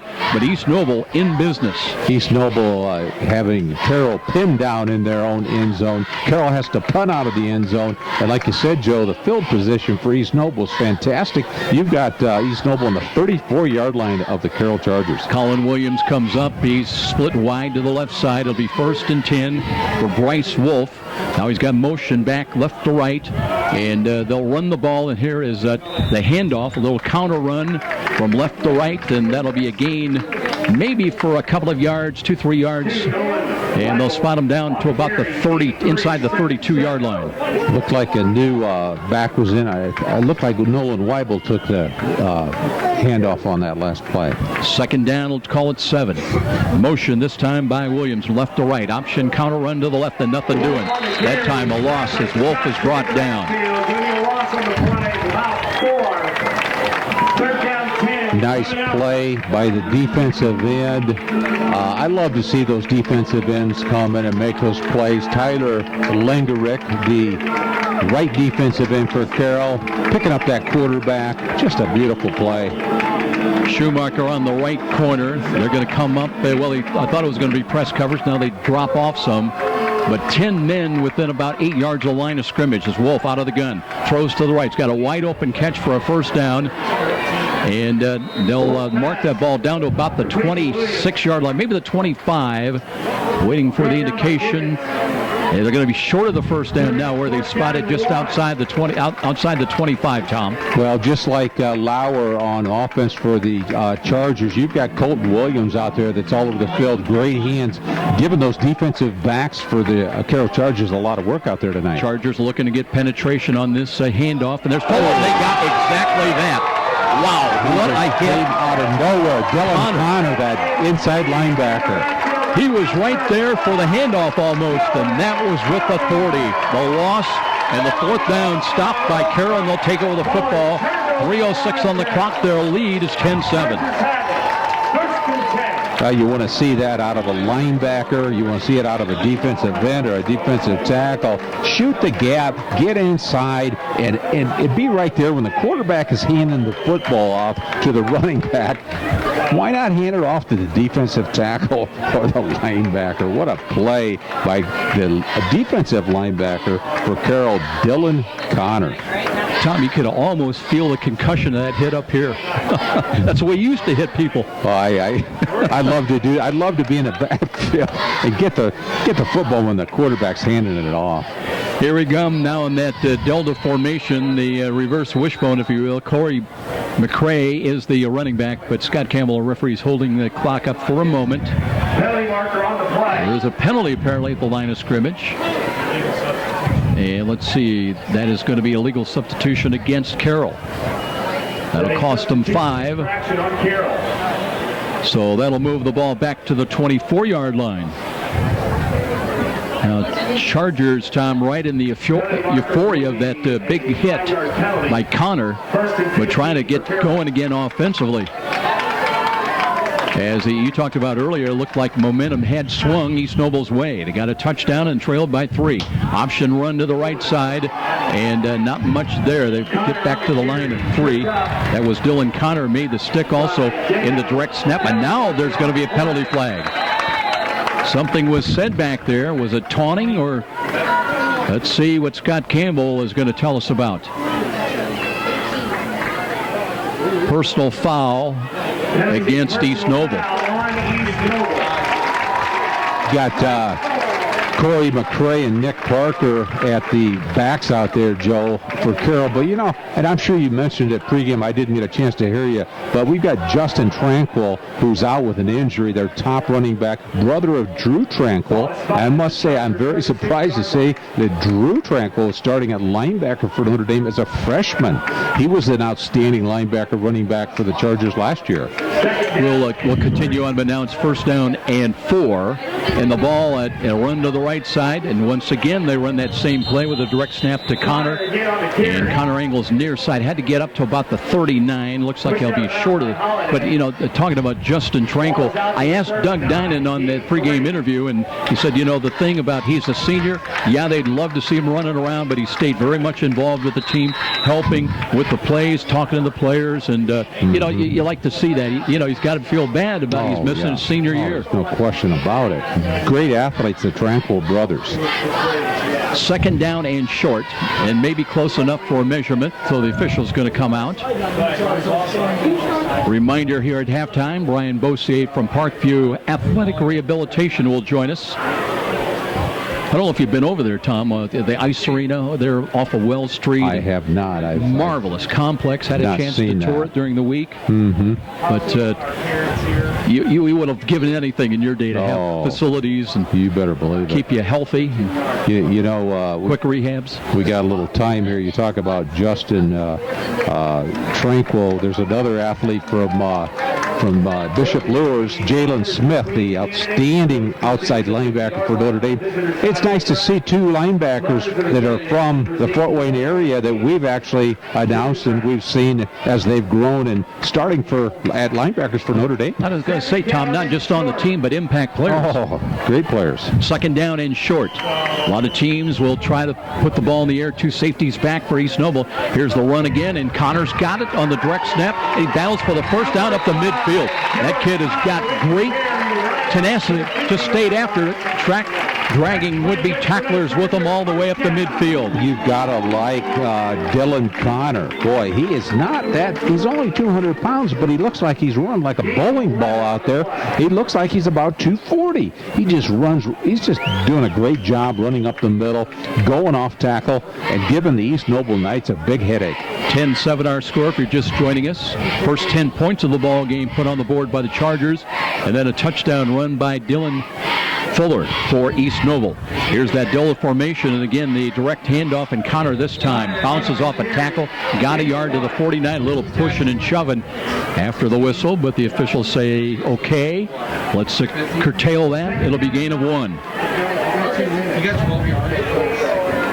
A little chippy at times, especially after the whistle. We had that personal foul. Now it's 2nd down and 9. Clock is running inside of 2 minutes. 10-7 our score. Now Cody Dinan comes back in at quarterback. And they'll work with the offset eye to the right side. McCray on the halfback position. Play action, fake the rush is coming on. And here is Dinan in trouble, and down he goes back around the 45. Outstanding defensive play by looked like Xavier Van Allen, who plays an outside linebacker for East Noble. Just couldn't get away from Van Allen on that play. And Bendeo was there as well. That's a loss of 5, 3rd down and 5. Clock is down to a minute 22. Carroll won the toss, deferred. They'll get the ball to start the second half, leading it by 3 here. Clock still running. Play clock is down to 14. And the Chargers still talking about their options. They're going to take a timeout. No, East Noble will take the timeout. So 1:10 remaining until the intermission. And it will be a 3rd down and 15 call coming up for the Chargers when we return to Charger Stadium. This is IHSAA football on Fox Sports 1250 The Ticket. Every small business person has the same dread: taxes, reports, and bookkeeping. What are you to do? You know you can't afford the big guys to keep you legal and solvent. Well, now there's Walburn Financial Management to save the day. Here's their number. You're going to want to remember this one: 260-459-2240. That's 459-2240. Why? Well, Walburn Financial Management specializes in the little guy. With reasonable rates and sensible retainers, Walburn Financial Management is simply perfect for the small business budget. You're listening to the high school football game of the week on WGL Fort Wayne, Fox Sports 1250, The Ticket. And now back to the action with Joe Parsons. 3rd and long. Chargers trying to get to the East Noble 40-yard line. Reminder, you can also catch a TV replay of our archive game broadcast and on cable access channel 2 at 10:30 in the morning. On Comcast, that's channel 57. On Frontier, channel 27. 3rd and long. So Dinan at quarterback. McCray, the halfback, flanked to the left side. And I believe that's Anzavino is the tailback in the I. And they'll run the ball. Anzavino off tackle the left side. He's got 5. He's got 10. Still on his feet. Inside the 45 to the 44-yard line. But he needed 15. It'll bring up 4th down at about 4. And with exactly 1:01 on the clock, now they wind the clock once again, and we're in the final minute. You know, Tom, we've seen both coaches kind of gambling from various positions on the field. Would Doug Dinan go for it on 4th and 4? Well, you know, you see it more not only in high school, but you see it more in college today. You know, back when I played for Notre Dame, Eric Parsegian was really big on field position. He would never punt the ball anywhere near midfield. He would always punt the ball. He would never go for it unless he was way down in the other territory. But today, I mean, these teams you just don't know. I mean, everybody's gambling on either side of the 50.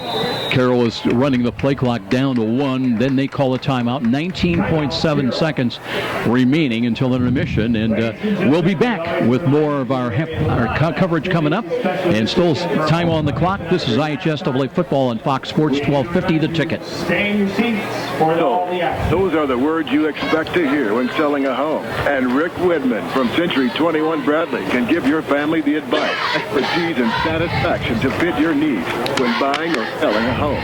With Rick Whitman's 35-plus years of experience, you'll find an effective method to accomplish your goals. Select the proper loan and feel the comfort of your new home. When you think real estate, think Rick Whitman at Century 21 Bradley. 260-704-6565. 704-6565. Be sure to ask for Rick. And now, back to the stadium with Joe Parson and more IHSAA football on Fox Sports 1250, The Ticket. Got a couple of scoring updates for you. 27-12. It's Snyder leading Concordia. And it was, I believe it was Homestead by 3 in their ball game. Now they are going to kick the ball. So Lauer back at the 40-yard line with 19.7 seconds remaining until intermission. Waiting for the snap, got it, no rush. And nice kick, end over end. Nobody really back for East Noble. That'll take a bounce inside the 10, all the way down to the 5, and that's where it comes to a stop around the 4-yard line with 10 seconds remaining. And we'll see if Bryce Wolf has got a 95-yard play somewhere in his playbook with 10 seconds remaining. knowing these coaches and knowing the way they play the clock, the way they coach their teams, use field position, he'll probably just run it here and run the clock out. But it'd be nice to see a long pass. East Noble's not come out yet. By the way, Homestead playing Belmont, leading it by 3 in that game. 10-7 here at halftime. Carroll scored the first 10 points of the ball game. And East Noble is going to spread the field 2 wide to the left, 1 wide to the right. And Wolf does set up out of the pistol alignment with Fuller, the running back, and it'll be Wolf, and he just comes up and takes a hit. He took a knee. Don't see a penalty flag yet, as the final 2 seconds are running off the clock, and looks like that is the way his first half would end. And Tom, that could have been a little bit of a problem. Absolutely. What a ball game here, 10-7 out here at halftime. Carroll leading, just 2 teams that take pride in their defenses. I'm surprised that you've got the shuffling of the quarterbacks with Carroll, but it's working out for Doug Dinan with both Dinan, is that his son? I would imagine, Dinan, and Aiden Smith at quarterbacks. But, geez, there's just very good defenses out here. And, if we'd be down there, we'd be talking a little bit about the ball control and what, I'd be talking a little bit about the quarterbacks of how well they've done. You can't really tell the difference between Dinan and Smith. They've worked with that system, the alternating quarterbacks all year long, and it's taken them to a 4-0 record. We're going to step out for this 3-minute timeout. We'll come back. Brian Bossier from Parkview Athletic Rehabilitation will join us when we return. This is homecoming night at Carroll. Chargers, they hold a 10-7 lead here at halftime. And this is IHSAA football on Fox Sports, 1250 The Ticket. I am your typical mom. Christy Newhouse for the Parkview Heart Institute.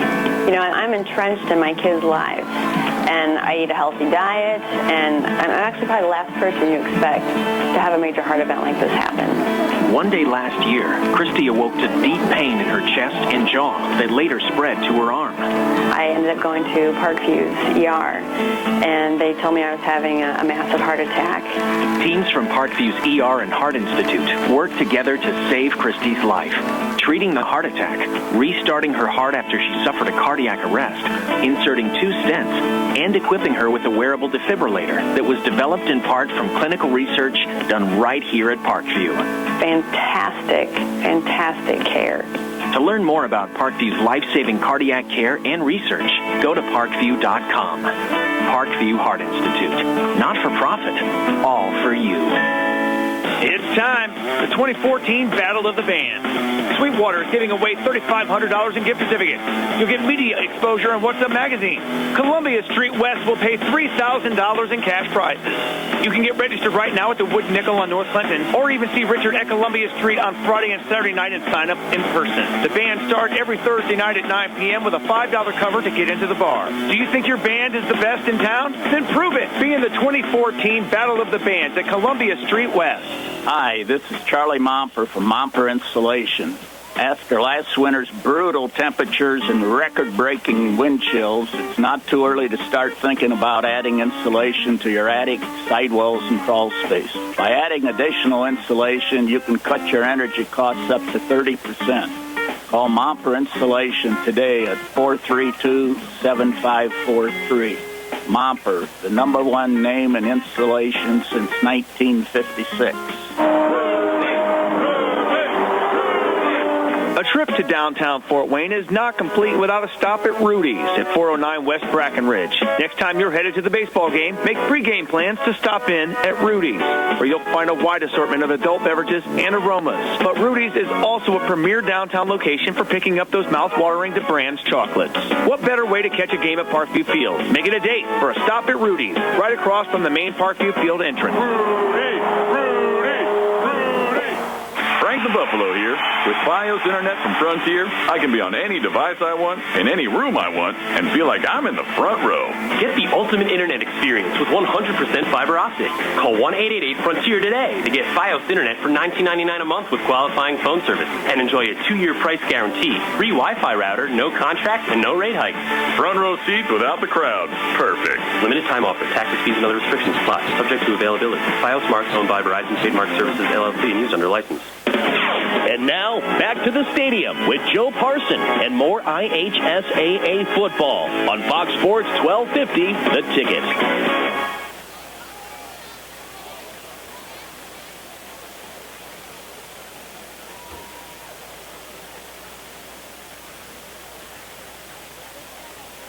The more scores, halftime, Belmont 20, Homestead 17.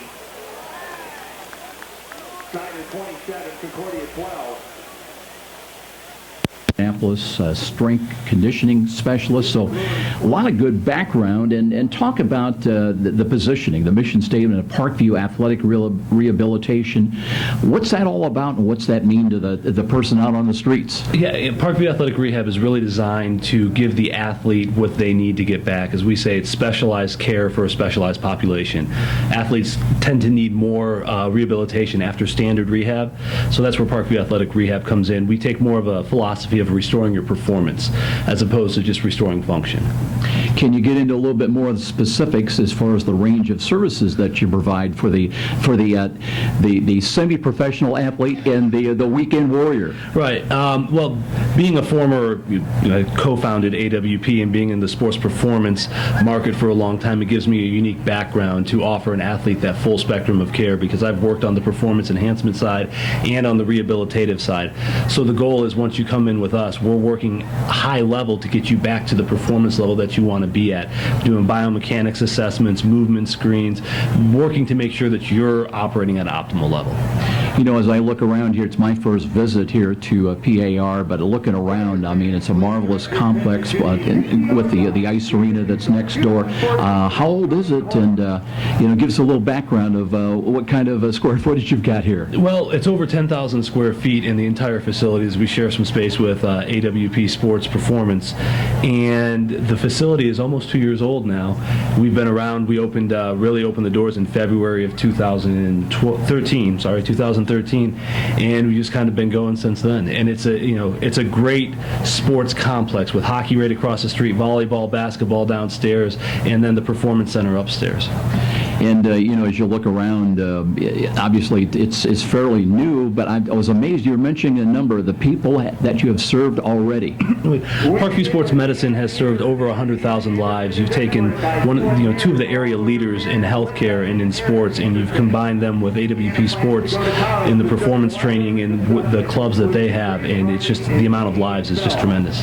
When we talk about Parkview and sports medicine, I just want to briefly talk about the interrelationship of the trio of names that come to mind: Parkview Athletic Rehabilitation, O&E, Orthopedics Northeast, and AWP. Talk a little bit about that relationship. The goal is to provide the full spectrum of care for an athlete, from the performance enhancement side to the injury side and to the recovery side, and also offering the family practice with PPG and Parkview Physicians Group. We want to provide the full spectrum of care because we are here to restore your performance and make sure that you're performing at the level you want to. So it's not just about rehabilitative when you're injured, it's also about improving performance when you're healthy. Let's take that a step further. Brian Bossier joining us here this evening at halftime, and as you imply, the name rehabilitation, part of your name structure here, but that implies a course of action after an injury. How about preventive programs that you may have in place to prevent those injuries? Well, we've got two programs that we're working right now on preventing injuries. Number one is the biomechanics assessment. Come in and just schedule an appointment, and we'll do a full biomechanics analysis. We'll break down whatever it is that you're doing in your sport to make sure that you're performing at an optimal level. A, to improve your performance, but B, to make sure that you're not doing something that's going to cause an injury. The best example, probably the most popular, is looking at pitchers and looking at their mechanics. And this year we've had a rash of Tommy John surgeries in professional baseball.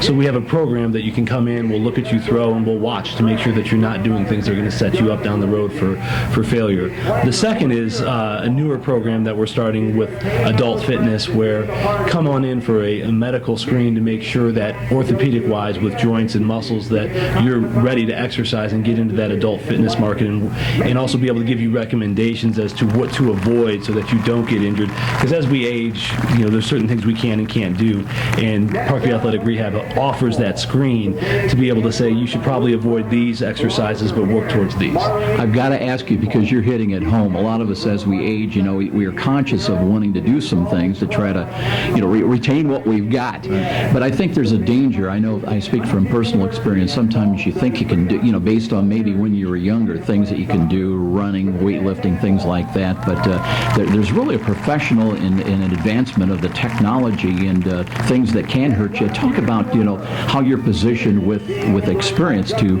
tell us right from wrong. It's about, as I say, if you know how to deal with an unhealthy joint, dealing with a healthy joint it makes it that much easier. And that's the goal, is being able to pick up where your risk factors are. Where is there something that is probably, you should avoid these exercises because this joint just isn't operating optimally, and it can't operate the way it needs to be able to do that. So it's all about picking up those things first so that you have the knowledge to go in and exercise the right way and the safe way. Tell you what, that covers a lot of ground with me, but that's another story. We are so pleased to have Parkview Hospital as a major sponsor of IHSAA football and basketball. I want to talk about the relationship and support that you provide through Parkview Athletic Rehabilitation to the athletic trainers that work so closely with our high school athletes. Tell us a little bit about that. Yeah, the athletic trainers are the grassroots work. They just work great with the athletes. They have the relationships with all the schools, with the coaches, and it's our job, my job at Athletic Rehab, to be supportive of them, and communication with them is optimal, being a resource for them to assist with screening, assist with appointments, but also being able to provide that spectrum of care again for the athlete, that when they come see me, I'm also communicating with the athletic trainer on the sidelines and vice versa, so that we always know what's going on. One of the real buzzwords right now when it comes to, I guess, sports medicine is the focus on concussions. And I want you to talk a little bit about it. The state of technology right now, the impression I've got, right or wrong, is that there's really not a lot that can be done. It's more of a time factor of recuperation. But talk about that, where we are with concussions. So concussions are still a controversial topic. There's a group that believes it's about hit counts, and there's a group that believes it's all about the trauma. But the reality is, when you get a concussion, we have to start you on the road to recovery. And what we do at Athletic Rehab is try to address the whiplash associated with a concussion. There's always going to be a neck component with a concussion injury. So we try to address that to weed out, is your headache really from the concussion in the brain, or is your headache actually from your neck? And when we weed those processes out, you can actually maybe get an athlete back faster, because they're not being held out from a headache that was caused by neck issues instead of the concussion. So we're trying to just differentiate where your symptoms are coming from and assist in your recovery that way. Ryan Bossier joining us here this evening. A reminder, if you're a young athlete, or maybe not so young athlete, or just want to stay active and mobile, Parkview Athletic Rehabilitation has something for you. You can give Ryan a call at 266-4006. That's 266-4006. Now let's get back to more of our halftime coverage. This is IHSAA football on Fox Sports 1250, The Ticket. Welcome back. You're a super fan who will tailgate anywhere. The pros, check. College, check. Your 8-year-old Pee-wee game, big time. And to prepare for this ritual, you head to Meyer for freshly prepared food and licensed team apparel. Proudly display allegiance to your favorite team with our licensed short and long sleeve tees, hoodies, hats, and jerseys. Plus, load up on fresh meats, snacks, and drinks. So don't just tailgate. Tail greater at Meyer. Brought to you by Meyer. Meyer is proud to support IHSAA football. I'm Kathy, and I've worked for Midwest America for 10 years. I like to get to know the people that I'm helping or assisting. So to do that, I get to know things about their life that are happening, whether they are going on a cruise and how to save for that cruise, or whether they're going to have another child and what they're going to name those children, because you have to know their personal life in order to really help them meet their financial goals. Midwest America, all together, better. Trust the doctors at the IPFW Athletics and the Fort Wayne Comets Trust. Aaron Chiropractic is well known for providing quality yet cost-effective care for sports injuries, muscle, or joint problems. They're one of the only clinics in the region to provide its patients with pain relief utilizing numerous therapies, including acupuncture, massage, and rehabilitation. Aaron Chiropractic is conveniently located in Northeast Fort Wayne.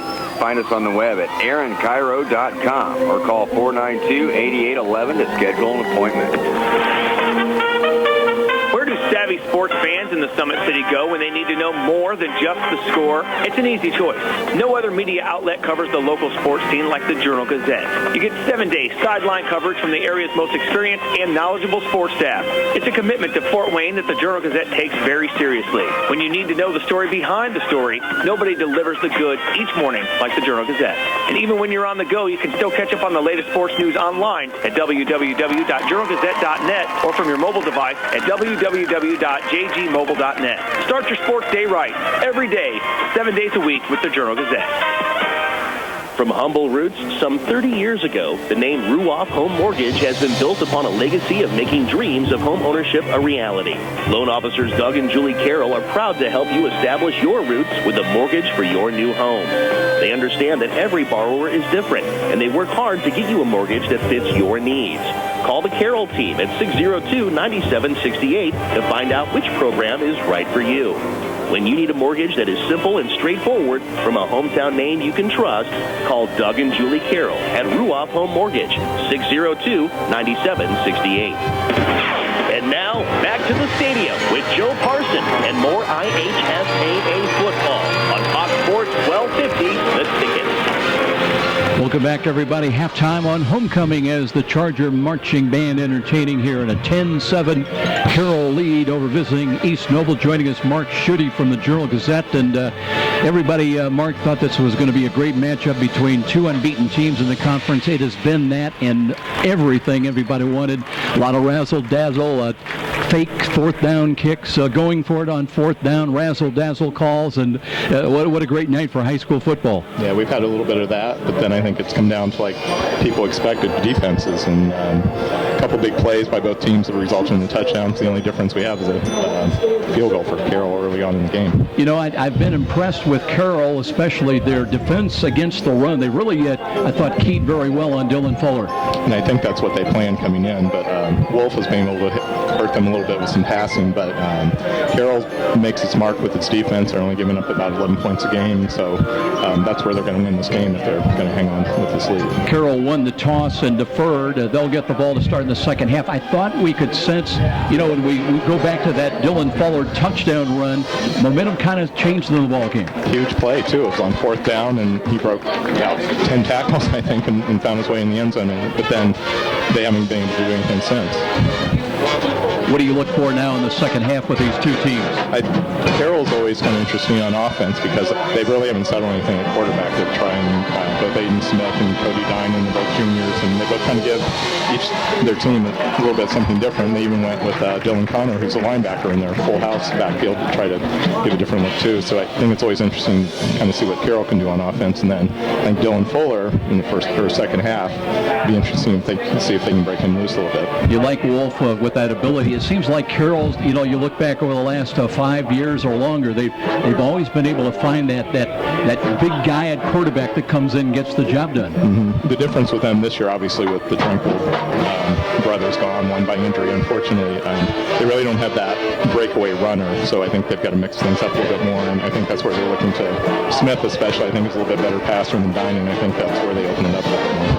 Any thoughts about the second half? What, from your standpoint, we might see? Well, I'm ready for halftime then, so we can get this game going a bit. Homecoming kind of delayed it a little bit, but I'm looking for more of the same with the defense on both teams, and it's going to come down to a turnover here or there or a big play. I mean, it's a 3-point difference right now, so we'll see what happens. Great game, and we expect more to come. 10-7 here at the half. Special thanks to Mark Schutte from the Journal-Gazette joining us here at halftime. We'll be back after this 3-minute timeout with more of our halftime coverage. This is IHSAA football on Fox Sports 1250, The Ticket. The market goes up, the market goes down. And if you're a typical investor, you may be playing games, trying to guess correctly when to buy, when to sell. That can be expensive and exhausting. Well, what if there was a local company with tons of investment experience to help you take some of the guesswork and worry out of investing? The name is Stifel, specializing in individual portfolio management. Stifel can help reduce the risk and worry of investing, building you a portfolio of quality, performing stocks and bonds. Give Stifel a call at 260-459-3989. Miss a great high school game recently? Or simply want to revisit that game-changing electric play that turned everything all around? Well, now there's a great new opportunity to do just that. Catch all the exciting action of our live radio broadcast simply by visiting SummitCitySports.com after our game broadcast. Plus, many other high school sports highlights to choose from as well. It's all new and available now at SummitCitySports.com. Every small business person has the same dread: taxes, reports, and bookkeeping. What are you to do? You know you can't afford the big guys to keep you legal and solvent? Well, now there's Walburn Financial Management to save the day. Here's their number. You're going to want to remember this one: 260-459-2240. That's 459-2240. Why? Well, Walburn Financial Management specializes in the little guys. With reasonable rates and sensible retainers, Walburn Financial Management is simply perfect for the small business budget. So, those are the words you expect to hear when selling a home. And Rick Whitman from Century 21 Bradley can give your family the advice, expertise, and satisfaction to fit your needs when buying or selling a home. With Rick Whitman's 35-plus years of experience, you'll find an effective method to accomplish your goals. Select the proper loan and feel the comfort of your new home. When you think real estate, think Rick Whitman at Century 21 Bradley. 260-704-6565. 704-6565. Be sure to ask for Rick. It's time. The 2014 Battle of the Bands. Sweetwater is giving away $3,500 in gift certificates. You'll get media exposure on What's Up magazine. Columbia Street West will pay $3,000 in cash prizes. You can get registered right now at the Wood Nickel on North Clinton, or even see Richard at Columbia Street on Friday and Saturday night and sign up in person. The band starts every Thursday night at 9 p.m. with a $5 cover to get into the bar. Do you think your band is the best in town? Then prove it. Be in the 2014 Battle of the Bands at Columbia Street West. Hi, this is Charlie Momper from Momper Installation. After last winter's brutal temperatures and record-breaking wind chills, it's not too early to start thinking about adding insulation to your attic, sidewalls, and crawl space. By adding additional insulation, you can cut your energy costs up to 30%. Call Momper Installation today at 432-7543. Momper, the #1 name in installation since 1956. And now, back to the stadium with Joe Parson and more IHSAA football on Fox Sports 1250, The Ticket. Back at Charger Field with Tom Freistroffer, Joe Parson, and on homecoming, the Carroll Marching Band entertaining, doing a great job here at halftime, and they're right now enjoying a 10-7 lead. Difference in the ball game was an opening 30-yard field goal by J.P. Anzini.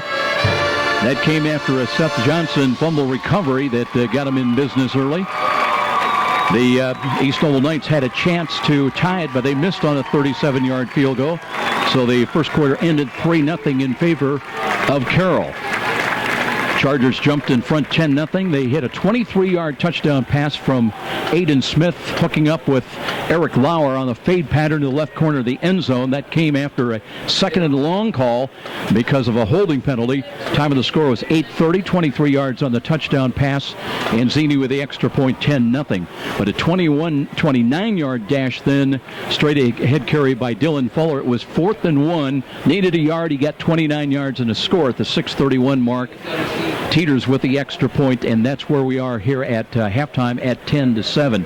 And Tom, you look at this first half, and pretty wide open, and it'll be interesting. Carroll had some success in the first quarter. We talked to Mark Schutte about it. Seemed like really the momentum had swung East Noble's way pretty much in the second quarter, but the bottom line is Carroll found the ways and the opportunities to make the plays when they had to, and they kept them out certainly of a tie or at least the lead.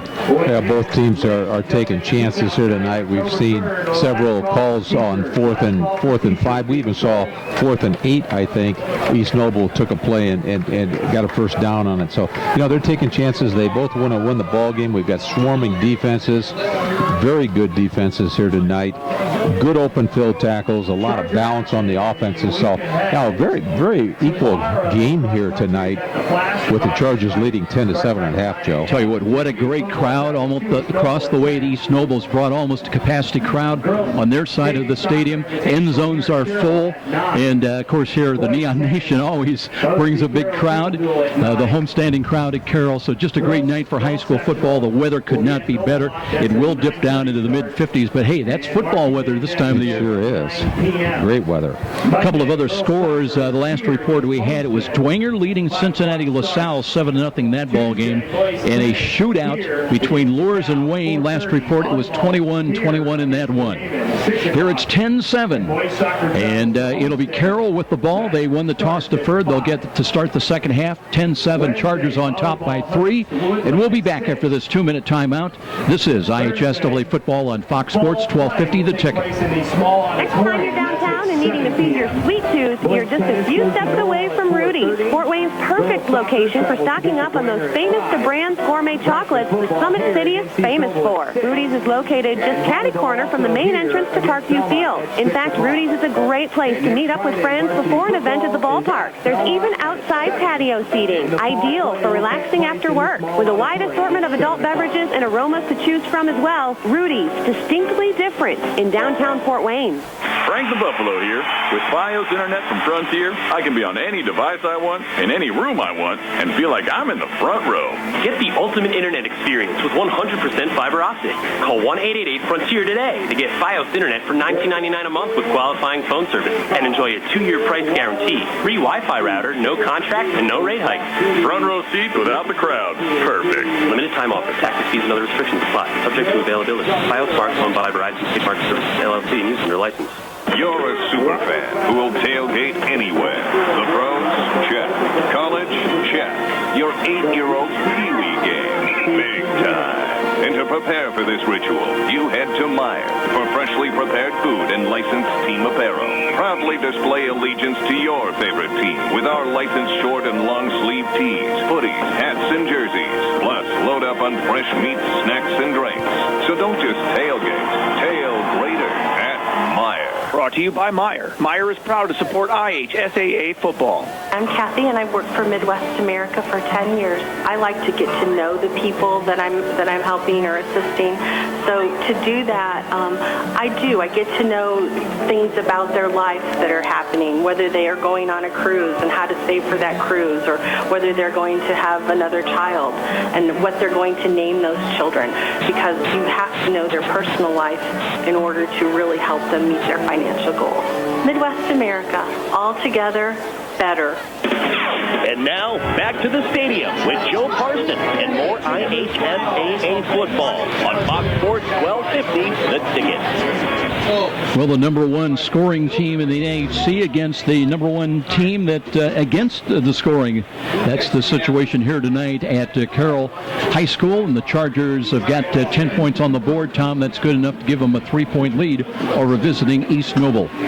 Oh, the Chargers have just done a great job flipping their quarterbacks, switching quarterbacks with Cody Dinan and Aiden Smith here tonight. Good offensive play out of the offensive lines of both teams, but I've been more impressed with the defenses here tonight, swarming defenses. We knew coming in here that the Chargers take pride in their defense. We didn't get to see East Noble a lot last year, Joe. And East Noble, as we know, did the job on several teams, beat New Haven pretty handedly, and we saw New Haven, which was a great ball team in this conference last year. But good ball game here tonight. Like I say, good defenses and great offenses. East Noble will kick it away from left to right as we look at it. Dropping back will be Blake Schumacher along with Enzavino in the kick return. Jared Teeters will tee it up at the 40-yard line and kick left to right. Next Friday night will be at Zoller Stadium, home of the Concordia Cadets. They'll be hosting the Bishop Loras Knights. Both teams always come to play. Should be a great one, and hopefully the weather will be a lot like tonight. Teeters ready for the go-ahead. Waiting for the official to signal. He's ready. And here we go. Right-footed kick, sailing to the far side. Schumacher picks it up at the 5, 10, 15, 20. Cuts to his right, 25, 30. And tripped up from behind. He was cutting back, Tom, and had some more running room, but across the 30, good return out to about the 33, 34-yard line. Dylan Jordan, the senior from East Noble, just had a shoestring tackle there. Like you say, he could have gone all the way. So the Chargers will have the ball, and they'll mark it at the 34-yard line. It'll be 1st and 10. And it will be Cody Dinan to start here in the second half. He'll take the snaps with Corey McCray. He'll be halfback, flanked to the right side, and the running back, the tailback, will be Alex Anzavino. Out of the pistol line of motion near side, the pitch comes to Anzavino, looking to turn the corner, wrapped up right at the 35, falls forward, carries tacklers in up to about the 36, 37-yard line. Xavier Van Allen in on the tackle, but he had some help as well. Holiday is there as well. Call it a gain of 2, maybe close to 3 yards. Let's call it 2nd down and 7 coming up. Ball's marked ready for play, and now it's Dinan under center. Deep handoff. Here's McCray. No, it's a play-action fake and a throw. That ball is dropped. It would have been good for a 1st down. Good to fake it all that time. Looking for Gabe Adishu, but the ball a little bit low and dropped. It'll bring up 3rd down now and 7. Matt Stromat at safety for East Noble came up with a nice play. Chargers on this 3rd and long call, trying to get up to their own 44-yard line. 2 wide to the right, the wide side of the field. Pistol lineman again, straight drop. Here's Dinan, steps up, looks, now he can't get rid of it. He had a man open near side, but waited too long. It was Eric Lauer trying to come back and help his quarterback, and that cost him the sack, and will bring up 4th down. Keaton Osborne, I didn't know coming in here that he was All-State last year. He's the defensive end for East Noble. He's the one that got the tackle down there. You got to watch him because he is strong. He's not that tall, but he weighs about 245, 250, and a lot of weight behind him. Again, the 11-men platoon substitution, still with 20 on the play clock. A lot of time to get Lauer back there to punt the ball at the 20-yard line. 1 back and punt return for East Noble at their own 30-yard line. Lauer long count. Now he's got it. Rush is coming. Got the kick away. High. Wobbly ball. That one will hit at the 37. Take a Carroll bounce inside the 30. Still bounding down to about the 26-yard line. That's where the Knights will get their hands on the football for the first time in the second half, trailing at 10-7. Carroll scored the first 10 points of the ball game. And finally, the Knights got on the board on a 4th and 1 call, a 29-yard dash by Dylan Fuller to get him back within 3. So Bryce Wolf now will check in and bring his offensive team onto the stadium floor as we're ready to go. The running back is Fuller, lined up behind. Pistol lineman again for Wolf. Looks to hand it off. Here's Fuller. Trying to get it. He's thrown upon. That's Connor. Dylan Collar shot through there like we saw late in the end of the first half. And it's like a light goes off for this kid, Tom. He just shoots through there untouched. Well, we've talked about him on offense and his great running ability on offense, but yeah, we've seen him shoot the gap a couple of times, and he is quick. Dylan Connor, who plays inside linebacker, 5'11", 200 pounds. He's a junior. Big loss of 4 yards. Here's Wolf, wants to throw, being pressured, throws it up, and that one is caught. That was Williams, Colton Williams. I'll tell you what, that's a nice job of recognition by Bryce Wolf as he threw the ball to the East Noble sideline, and Williams going towards the bench, and he was the only guy that had shot at that ball. Looking, we're seeing a little bit more air attack here. I think both coaches realize that with the defensive lines and the swarming defenses we've seen here tonight, Joe, it might take a couple of big passes or more passing air attack to get over the hump of this game. It's 3rd down and a yard at the 36-yard line. Wolf out of the pistol again, looks, wants to throw over the middle, dump pass, it's intercepted by Carroll. They've got it at the 40-yard line. Deflected ball, and I believe it was Gavin Pelkington. Either Gavin Pelkington or I think maybe Brunner made that interception. the inside linebacker. It was Pilkington. They credit coming up with that deflected ball. The game started on a fumble recovery that set up the early field goal, and now Carroll has a chance on the interception by Pilkington as they'll take over. What a nice break for Carroll as they get the football on the East Noble 40-yard line. Great field position. Here we go. Great chance for Carroll to build on their 3-point lead. Under center, here's Aiden Smith back in there. Play action fake. Sets up, throws it as far as he can. He's got a man down there. Touchdown! Right in the hands of the streaking Eric Lauer. 39 yards after the interception. One play, one touchdown, and Carroll adds to their lead. They are up at 16-7 at the 9:27 mark. Well, now we know why Aiden Smith is put into the ball game on a rotating basis with Cody Dinan. What an arm. He threw that 50 yards into the end zone. And once again, Lauer, the wide receiver for the Chargers, all over the field tonight, scores. What a throw. On the money. And again, Lauer with a step behind the defense just had to run underneath it on the deep post pattern. Touchdown, Carroll. Now Anzini tries for the extra point. Looks good and is good. 17-7, Carroll on the turnover. Extends their lead out to 10 over East Noble. This is IHSAA football on Fox Sports 1250, The Ticket. If you are one of the many Hoosiers suffering for years from neck and back pain, we have good news for you. Did you know there are now new non-surgical approaches to easing, reducing, and even eliminating pain in the neck, back, and spine? You are invited to Aaron Chiropractic, located on Fort Wayne's northeast side at College Park, just off Delhar Road, to discover a new approach, a new treatment plan for pain relief and pain management. The start to a pain-free lifestyle may be just a phone call away. What are you waiting for? Call Aaron Chiropractic to set up an initial visit. Their number is 260-492-8811. One call. That can mean the return to a life without pain. Aaron Chiropractic. And now, back to the stadium with Joe Parsons and more IHSAA football on Fox Sports 1250, The Ticket.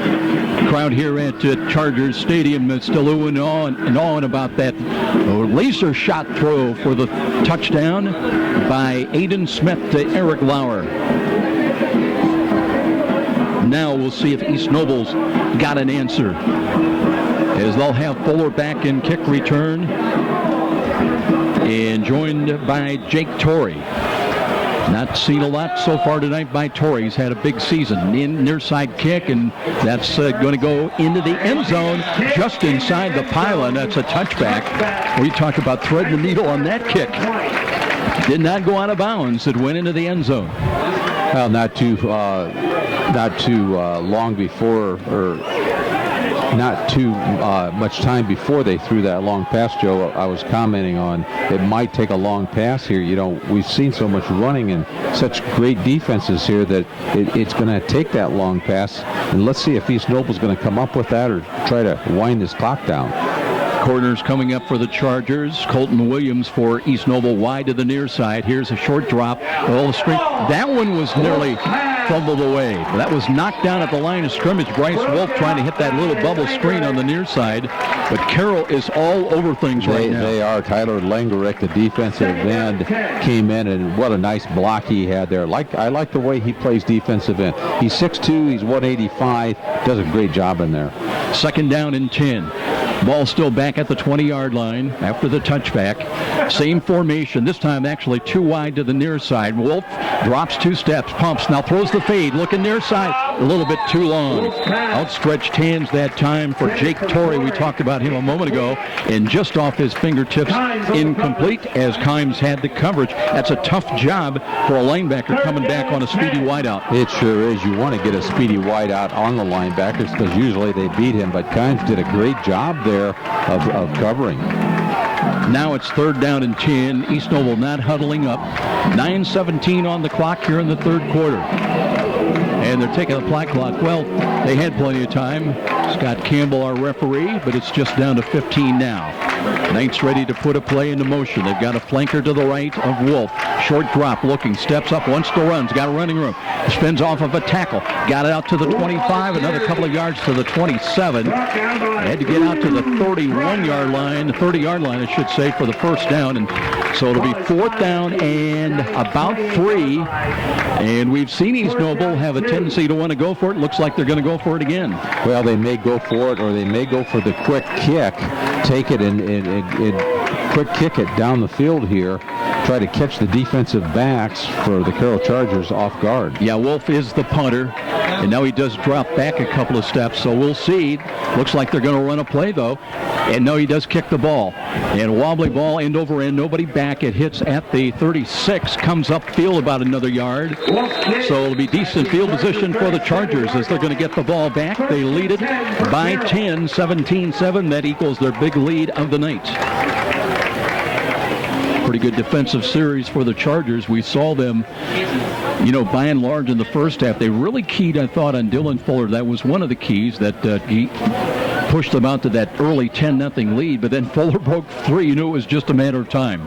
Fuller's just a great athlete, and once again, he's both offense and defense out there for the East Noble Knights tonight, all over the football field, along with Lauer. We've seen a lot with Lauer, the offensive receiver from the Carroll Chargers, doing a great job, but it's a team concept. I think Doug Dinan and Amstutz, both of these coaches, they thrive on discipline and team ball playing. And Dylan Connor comes out, as we'll call him, basically he's the third quarterback for Doug Dinan. McRae in motion to the right, option run. Here's Connor looking for a block and leaps over a would-be tackler, still on his feet. He's got close to a first down across the 45, out to the 47-yard line. And Tom, that's just tough running. Well, you see that in college where you take maybe a running back, wide receiver, and you put him at quarterback.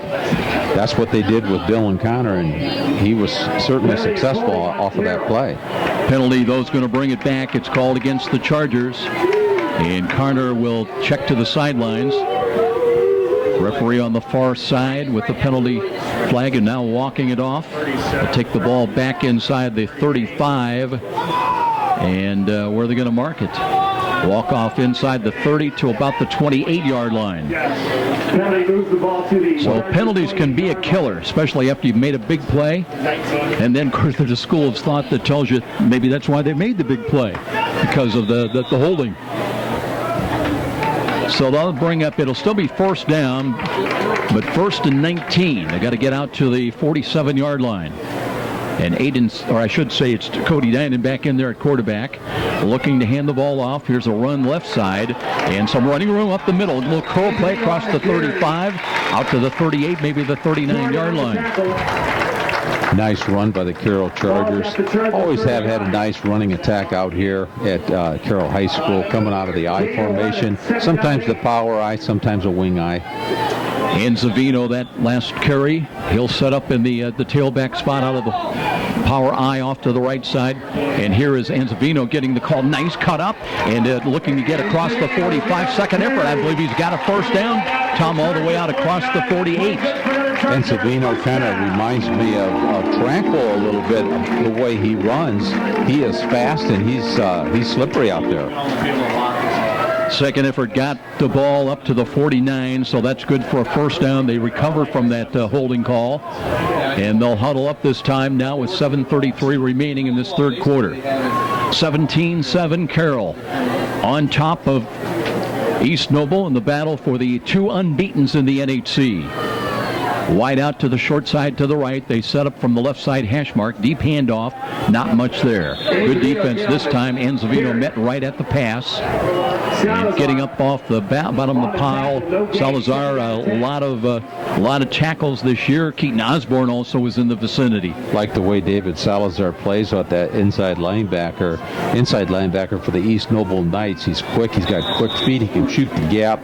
And he's a sure tackler. When he gets the tackle, you know he's got the tackle. No gain. Second down and 10. Offset eye to the right. Now they put McRae in motion, and they're going to run the ball. Wow, that's going to be eaten up for a loss.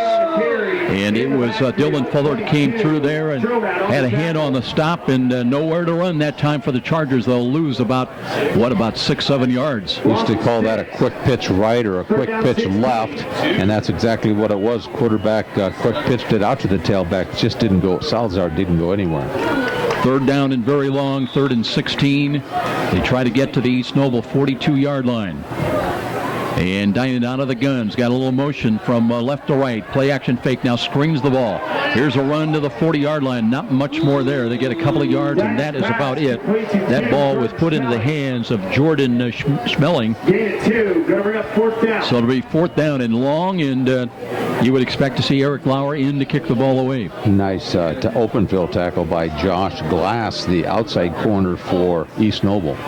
Yeah, this time they're not going to go with that 11-man substitution, at least with only about 10 seconds on the play clock. They go to it right now, and Lauer drops back to punt at his own 30-yard line. Stromat is back deep, and I mean he's way back inside about the 17-yard line. So Lauer waiting. There's a little movement at the line of scrimmage, and there's movement again. Both sides, but let's see which way. That's what you want to do. You want to draw East Noble off, and it looked like East Noble jumped on that. Right tackle, though, moved as well for Carroll, and let's see which way it's going to go. It is going to be encroachment. You spotted it right, Tom. That'll be 5 yards, and I don't know. With the way we've seen things going tonight, 4th and 11, you might be tempted if you're Doug Dinan. Well, he's at midfield, but I think he's got his punting team out. Carroll's going to punt the football. Keep Lauer back in there at punting this time from the 35. And Stromat waits now at the 15, backing up another step or two to about the 13. And let's see if the play clock has even said has. We're down to 14 as Carroll trying to run as much clock as they can. We're down just inside of 5.5 minutes time remaining in the third quarter. Low snap. Here's the rush, and the kick is away. Nice sailing kick. Stromat comes up to it, fields at the 15-yard line. It gets by one, but then is hit by 2 or 3 Carroll Chargers at the 23, maybe the 24-yard line. So that's where we'll see Bryce Wolf come out for the East Noble Knights and trying to get something going. East Noble trails at 17-7, exactly 5 minutes remaining in this third quarter. Well, this is a little bit like the second quarter when East Noble was down by a touchdown. Here they're down by 10 points. Let's see if the momentum shift can turn East Noble's way. Yeah, get the feeling, Tom, this is a big series for the Knights to stay in this ball game. So Wolf, with a running back lined up behind him, looks to stretch handoff to Fuller. Fuller cuts it up, steps out of a tackle in the middle of the field, and finally wrestled down from behind, but all the way he gets out across the 40 to the 41, maybe the 42-yard line, and that had the potential of going to the house. Yeah, Dylan Fuller, if you look, he's a very smooth runner. He looks for the open gaps. A lot of the runners will just take off as fast as they can, but he's got his eyes all over the football field. That's why he's so good. He can find that open gap, and he's got good vision. Knights just like that at their own 42. They look to Fuller again. Off tackle, run to the left. This time he'll be fortunate to get back to the line of scrimmage. And it's coming across. That was Jamasic, who's played a very good game, and he knifed through there to have a hand in the tackle. Jamasic is playing a good game. He's a defensive tackle, 6 foot 210. He's a junior for the Carroll Chargers, doing a great job out there. Get the feeling, Tom, almost like a heavyweight fight, punch, counter punch. Both teams, they bounce back from adversity. Second and long now for Wolf. Wolf looking, and this time play action fake, wants to throw, being pressured, throws, and this one incomplete. Had to hurry looking for Ogle. He was not all that open at the 45 of Carroll, and Wolf had to get rid of that ball. He was under pressure. Usually you don't see backs going that deep. Ogle plays fullback or wing back for East Noble, came out of the backfield, probably went downfield about 20 yards. Had to have a linebacker on him, but just didn't connect. And amazing numbers, Tom. No rushes this year, but he had 11 catches coming in. Third down and long. Motion by Ogle. Behind the line of scrimmage, right to left. Sets up on the left wing. Blitz is coming. Here's Wolf. Unloads the ball. It's got a catch and a run for a first down. And to the 40, to the 35. And spun around and knocked out of bounds. Big play for the Knights on 3rd and 10 as Wolf found an open receiver. Yeah, we talked about it. It looked like it looked like Fuller was on the reception there. He's once again all over the field. But East Noble here is turning the momentum. They're taking the football down the field, behind in this game, 4 minutes, 17-7, but they're moving the football. Now they've got it at the Chargers 34-yard line. Wolf checks to the bench. Got 2 wideouts to the right, including Colton Williams. Waiting for the snap, looks near side, and they change the alignment once again. Do they have 7 men on the line of scrimmage? Wolf hands the ball off. Here's Fuller looking to turn the corner. Left side, runs out of real estate in a hurry, but got to about the 31, I believe, depending where he stepped out of bounds. Chased out of bounds by Landridge.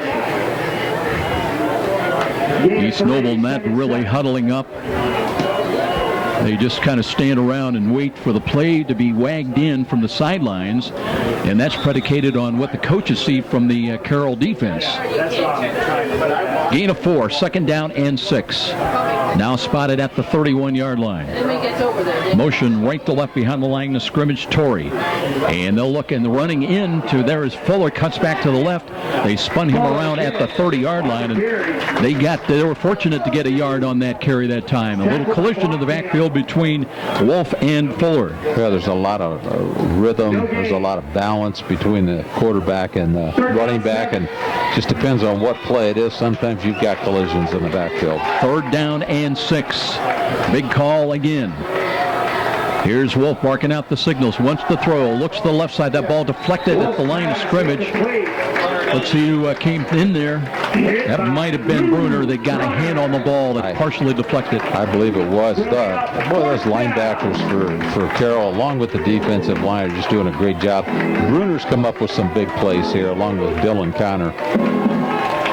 Knights look like they're going to go for it on 4th and 7. They've got to get to the 25-yard line. Motion. And now let's see, it's Torrey. Are they going to call a timeout, or they're just going to wait with 16 seconds on the play clock? Now they line up and get in set possession with 10 on the play clock. Motion by Ogle. Back towards the East Noble bench. He sets up. Here's a little roll to the right side. Wolf looking, can't find anything. Is hit and dropped. He didn't get the first down. Got inside the 30 to about the 28. That is all. And it will be Carroll holding on 4th down. They'll take over the football.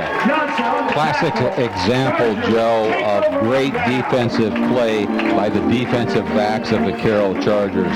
Wolf could not find an open receiver, and sooner or later that defense of the Chargers, they're going to converge on Wolf, and that's exactly what happened. 2nd down stop of the night on 4th down by the Chargers, and they'll take over the football. And Aiden Smith will come out to quarterback. McCray lines up as the running back behind Aiden Smith. And now they mark the ball ready for play. There's 2 wide to the right, 1 to the left. Smith wants to throw. Looking, steps up, being pressured. Steps out of a tackle initially, but then is dropped for a loss back at the 28-yard line. One thing we've learned, you don't want Aiden Smith to throw that long ball. He threw a 50-yard touchdown not too long ago here, and we can see that he's just got a tremendous arm. Changes coming in. We're going to see Hayden Newland come in. He leads the team coming into the ball game, at least, tied with Lauer. They came in with 10 catches each. Newland averaging over 12 yards a catch. It's 2nd down and 11. And Smith looking, play action fake. Tried to hand it off, nothing there. Defense was there as Keaton Osborne pinched in from his defensive end position, another loss on that call, and Carroll close to going 3 and out. Keaton Osborne, the all-state defensive end for the East Noble Knights. That's like running into a brick wall. He's doing a great job down there. You can see why he's all-state. Nobody's pushing him around down there. 3rd down and 14. Inside of 2 minutes time remaining in this rapidly moving 3rd quarter. Empty backfield now for the Chargers. Here's Smith looking, throws near side. And there's a catch. Odishu's got it across the 45 and out of bounds up at the 48. Tommy, he just turned around in the nick of time. That ball was thrown to a spot, and Odisha looked around just in the nick of time. I really like this Aiden Smith. You know, I kind of wondered at first. I wasn't aware that Coach Dinan rotated the quarterbacks, but Aiden Smith is just throwing it on the numbers. What a great arm, and he's got timing. I like the way he plays quarterback. On 3rd and long, the Chargers cash in. They've got a new set of downs at their own 47-yard line. We're down to 98 seconds remaining in this third quarter. And Smith will bring his team up to the line of scrimmage once again. Jordan Schmeling checks into the game. He's up in the slot to the right side, too wide to the right. McCray is the running back. Wants him flanked to his left of Aiden Smith. Now he comes in motion to the right side. Little option run to the right by Smith. Smith looking, needs a block. Turned the corner, got the midfield, out of bounds. And was he hit out of bounds? On the East Noble side, don't see a penalty flag as he got to about the 49 at least, maybe the 48. And Smith can not only pass the ball, but he can run the football. Boy, what a nice run by the quarterback, Aiden Smith there of the Carroll Chargers. He picks up 5, 2nd down and 5. Clock stopped. He went out of bounds with 1:10 remaining in the third quarter. Now they've got a new wideout in there. That's Hayden Newland, who has come back in there wide to the short side to the right. And Aiden Smith looking to hand the ball off. Here's some running room to the left side. And it's Enzavino. Enzavino, I'll get it right. It's going to take a little while. He rambles for a first down near side as he takes it to the 35-yard line. We've seen Enzavino. We've seen him run here earlier, and I made a comment that he run a little like Justin Tranquil. He's quick. He's got an open field attack. You know, he's the elusive Tom. You talked about it. He kind of slides off tackle, and he's got that little vertical move, a lateral move, I should say, to his left, and picks his spots when to make that breaking move. We're inside the final minute. Clock is moving. 17-7 Chargers on the move now. They've got it. 1st and 10 at the 35 of East Noble. Connor Gemlick comes in. He's tight to the right side in this set. They'll run the ball up the middle. And Zabino again plows straight ahead. He got 5, he got 6, maybe close to 7 yards on that straight ahead carry. Well, this is just, this is just hard mouth football here. We've got Carroll Chargers led by center Connor Burgess and guards Eamon Karn and Jesse Lawson. They're just running right up the middle over those 3 offensive linemen. Nothing fancy. Just picking up that 2 to 3 yards, but Ansavino is just really doing the job out there, the way he spins and the way he can get through those holes. A lot of good, I'm glad you're talking about the offensive line. They average 235 a man and getting the job done right now. We've reached the end of 3 quarters here at Charger Field on homecoming. And the Carroll leads visiting East Noble 17-7. We'll be back with more in our 4th quarter. This is IHSAA football on Fox Sports 1250 The Ticket. I am your typical mom. Christy Newhouse for the Parkview Heart Institute. You know, I'm entrenched in my kids' lives, and I eat a healthy diet, and I'm actually probably the last person you expect to have a major heart event like this happen. One day last year, Christy awoke to deep pain in her chest and jaw that later spread to her arm. I ended up going to Parkview's ER, and they told me I was having a massive heart attack. Teams from Parkview's ER and Heart Institute worked together to save Christy's life, treating the heart attack, restarting her heart after she suffered a cardiac arrest, inserting 2 stents, and equipping her with a wearable defibrillator that was developed in part from clinical research done right here at Parkview. Fantastic care. To learn more about Parkview's life-saving cardiac care and research, go to parkview.com. Parkview Heart Institute. Not for profit, all for you. You're listening to the high school football game of the week on WGL Fort Wayne. 1250 The Ticket. And now back to the action with Joe Parson. 2nd down and 4 for the Carroll Chargers. They move now from left to right. Aiden Smith in there at quarterback. Low snap, but he's got it. Hands the ball off and met at a wall right there at the 30-yard line. It'll be a loss. That was Salazar, the inside linebacker for the East Noble Knights, and he's been all over the field. Salazar, he's a good athlete out there. Cincinnati LaSalle leading a Dwenger 21-7 in that ball game, trying to avenge the overtime loss at home by the Lancers to the Saints a year ago. 11:30 remaining in this ball game. Chargers with the ball, leading it by 10. Here's a screen coming right side, and McCray fights his way after the catch to the 25, and that's close to the first down. Let's see where they're going to mark him down. Nose of the football just outside the 25. They say short by about a half a yard. Would you be tempted to ask for a measurement very nicely? Apparently not going to get it. Scott Campbell, our referee, says run a play, boys. Fourth and less than the length of a football. And here it's Dylan Connor. Connor knives for the 24-yard line. Just got across the 25, and again, just a hard-nosed carry by that young man. Big Blake Yeager out there, the right tackle for Carroll. I'm looking at his credentials here, 6'5", 270. I'd run it over him every play. You know, I was looking, they've got Connor, they've got Chase Blotkamp, who's carried 4 times this year for a couple of touchdowns. And remember when we saw Carroll last year, and they had those goal line situations, they brought in those 250, 260-pounders to run the ball. Now a little different look. Aiden Smith, play action fake, now runs the ball himself to the right. Turns a corner, 20, 15, angled out of bounds. And he will be close to another first down for Carroll. Little look. The influence on the counter run was to the left. He took off to his right. We've talked a lot about Aiden Smith here tonight. He's got great pickup also when he wants to run the football. And that means a lot with the quarterback. If you've got a running quarterback along with a passing quarterback, you've got 2 and 1 there. And he just really is doing a good job, not only passing, but running the football. Nose of the football outside the 15. Gain 9. It'll be 2nd down and 1. Into the ball game, Lauer. He's caught a big touchdown. He's wide to the left side. Aiden Smith, he's got single coverage, but they're going to run the ball, and Anzavino is upended, is shooting the gap through there. Keaton Osborne again, untouched. Loss of 1, 3rd down 2. Yeah, Keaton Osborne has been all over the football field coming in. I'm not sure if they're flip-flopping him right and left, but he's a great defensive end. So it was 2nd down and 1. Now it's 3rd down and 2, a loss of a yard.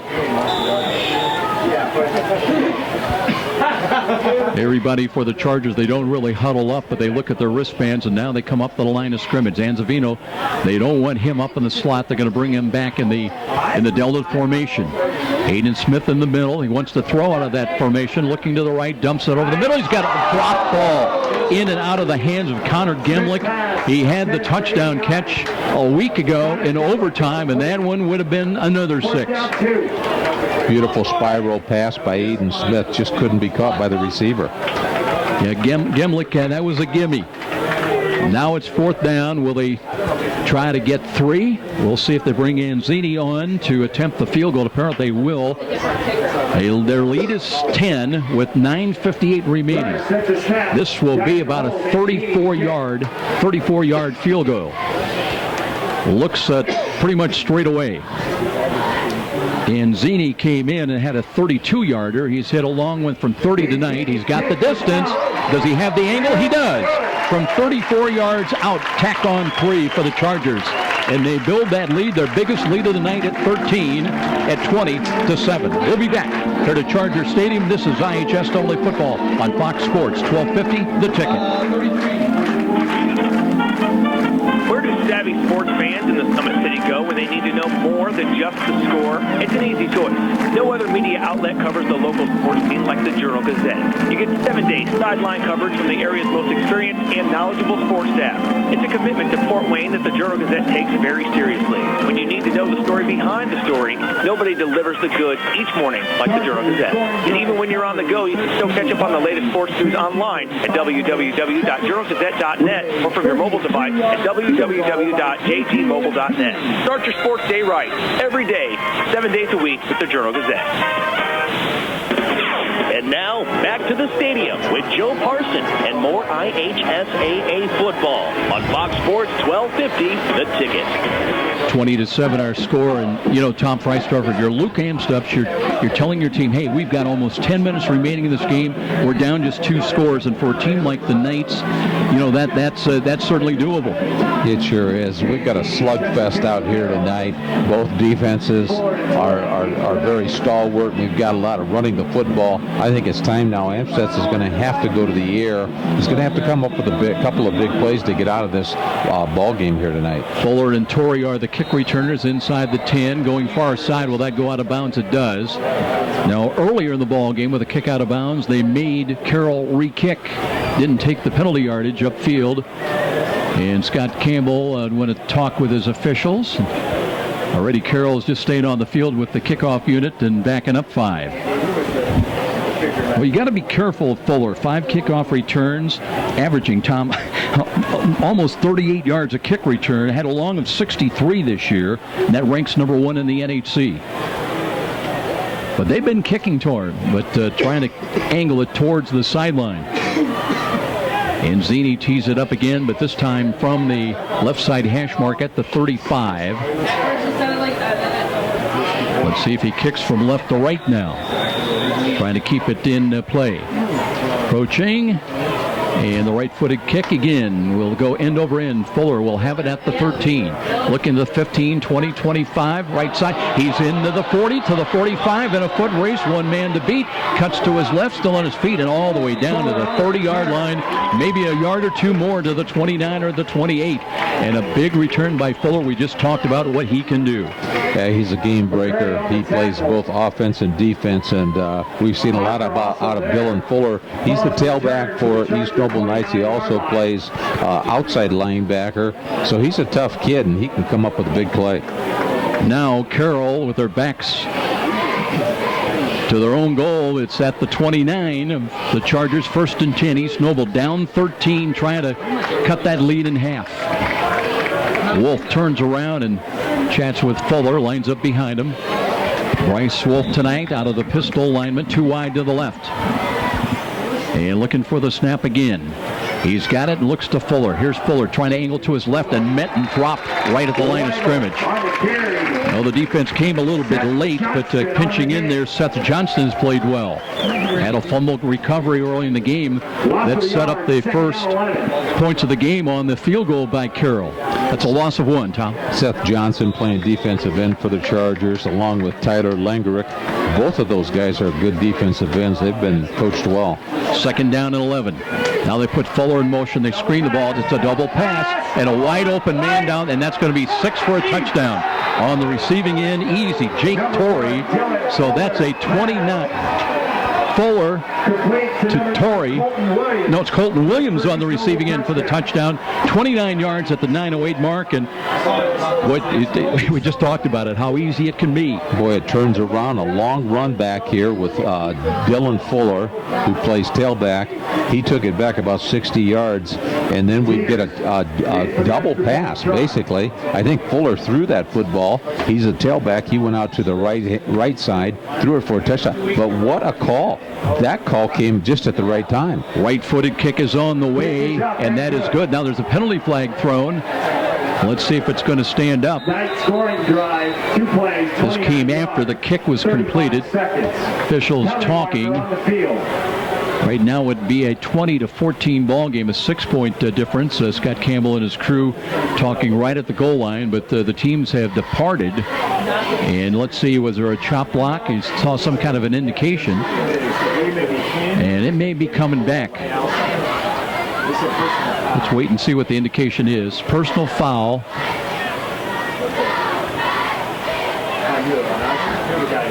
Are they going to count the point and maybe have that carry on to the kickoff? Which direction is the penalty? And not a lot of clarity here at this point. Tell you what, we're going to take a timeout. Right now it looks to be 20-14. We'll sort it out. This is IHSAA football on Fox Sports, 1250 The Ticket. From humble roots, some 30 years ago, the name Ruoff Home Mortgage has been built upon a legacy of making dreams of home ownership a reality. Loan officers Doug and Julie Carroll are proud to help you establish your roots with a mortgage for your new home.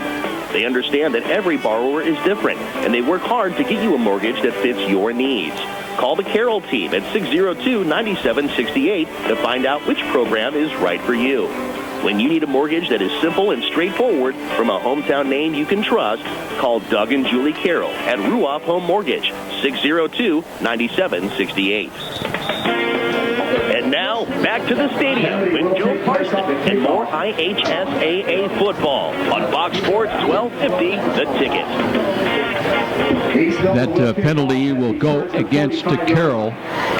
And they're going to spot that ball, Tom, at the Carroll 45 is where East Noble will kick it off. And now when you're down 6, still 9:08 remaining, you might be thinking, if you're Luke Amstutz, about maybe going onside. Would this be the time, still with so much time remaining and down 6? Or you just simply trust your defense? Well, I wouldn't be surprised if they do an onside here. It'd be a perfect time, just like it was a perfect time for them to throw that double pass, Joe. So let's see how it comes about now. Teeters will kick it away. No real tip-off as if East Noble is going to go onside. And they do onside the ball. Takes a high bounce. That's a free ball. And a grab up for a moment by Connor. Dylan Connor does have control of it. Brings it across the 20 up just short of the 25-yard line. That was a dangerous kick. It took a high bounce. Got over a couple of the Chargers, but Connor was there, I believe, to grab it. Almost one-hand that ball, but got control of it. Now we'll have to see what Doug Dinan does now with time running out on the clock. See if he's going to try to consume the clock here. He came up with a couple of big plays, up by 7 points. Let's see if he tries to eat the clock and control the football. New Haven beat Norwell 14-7 here tonight. 9:06 on the clock here. And the game is tightened 20-14 now. Carroll with the lead, holding on. They've got the ball. They'll set up with a pistol lineman again, and Cody Dinan looking to run the ball, hand it off, and again, that's stuffed right at the line of scrimmage. Not much there for Alex Enzavino. Doug Dinan, the head coach for the Carroll Chargers, still shuffling quarterbacks. Cody Dinan and Aiden Smith all night. Loss of 1. Homestead and Belmont locked up in a 31-28 Spartan lead.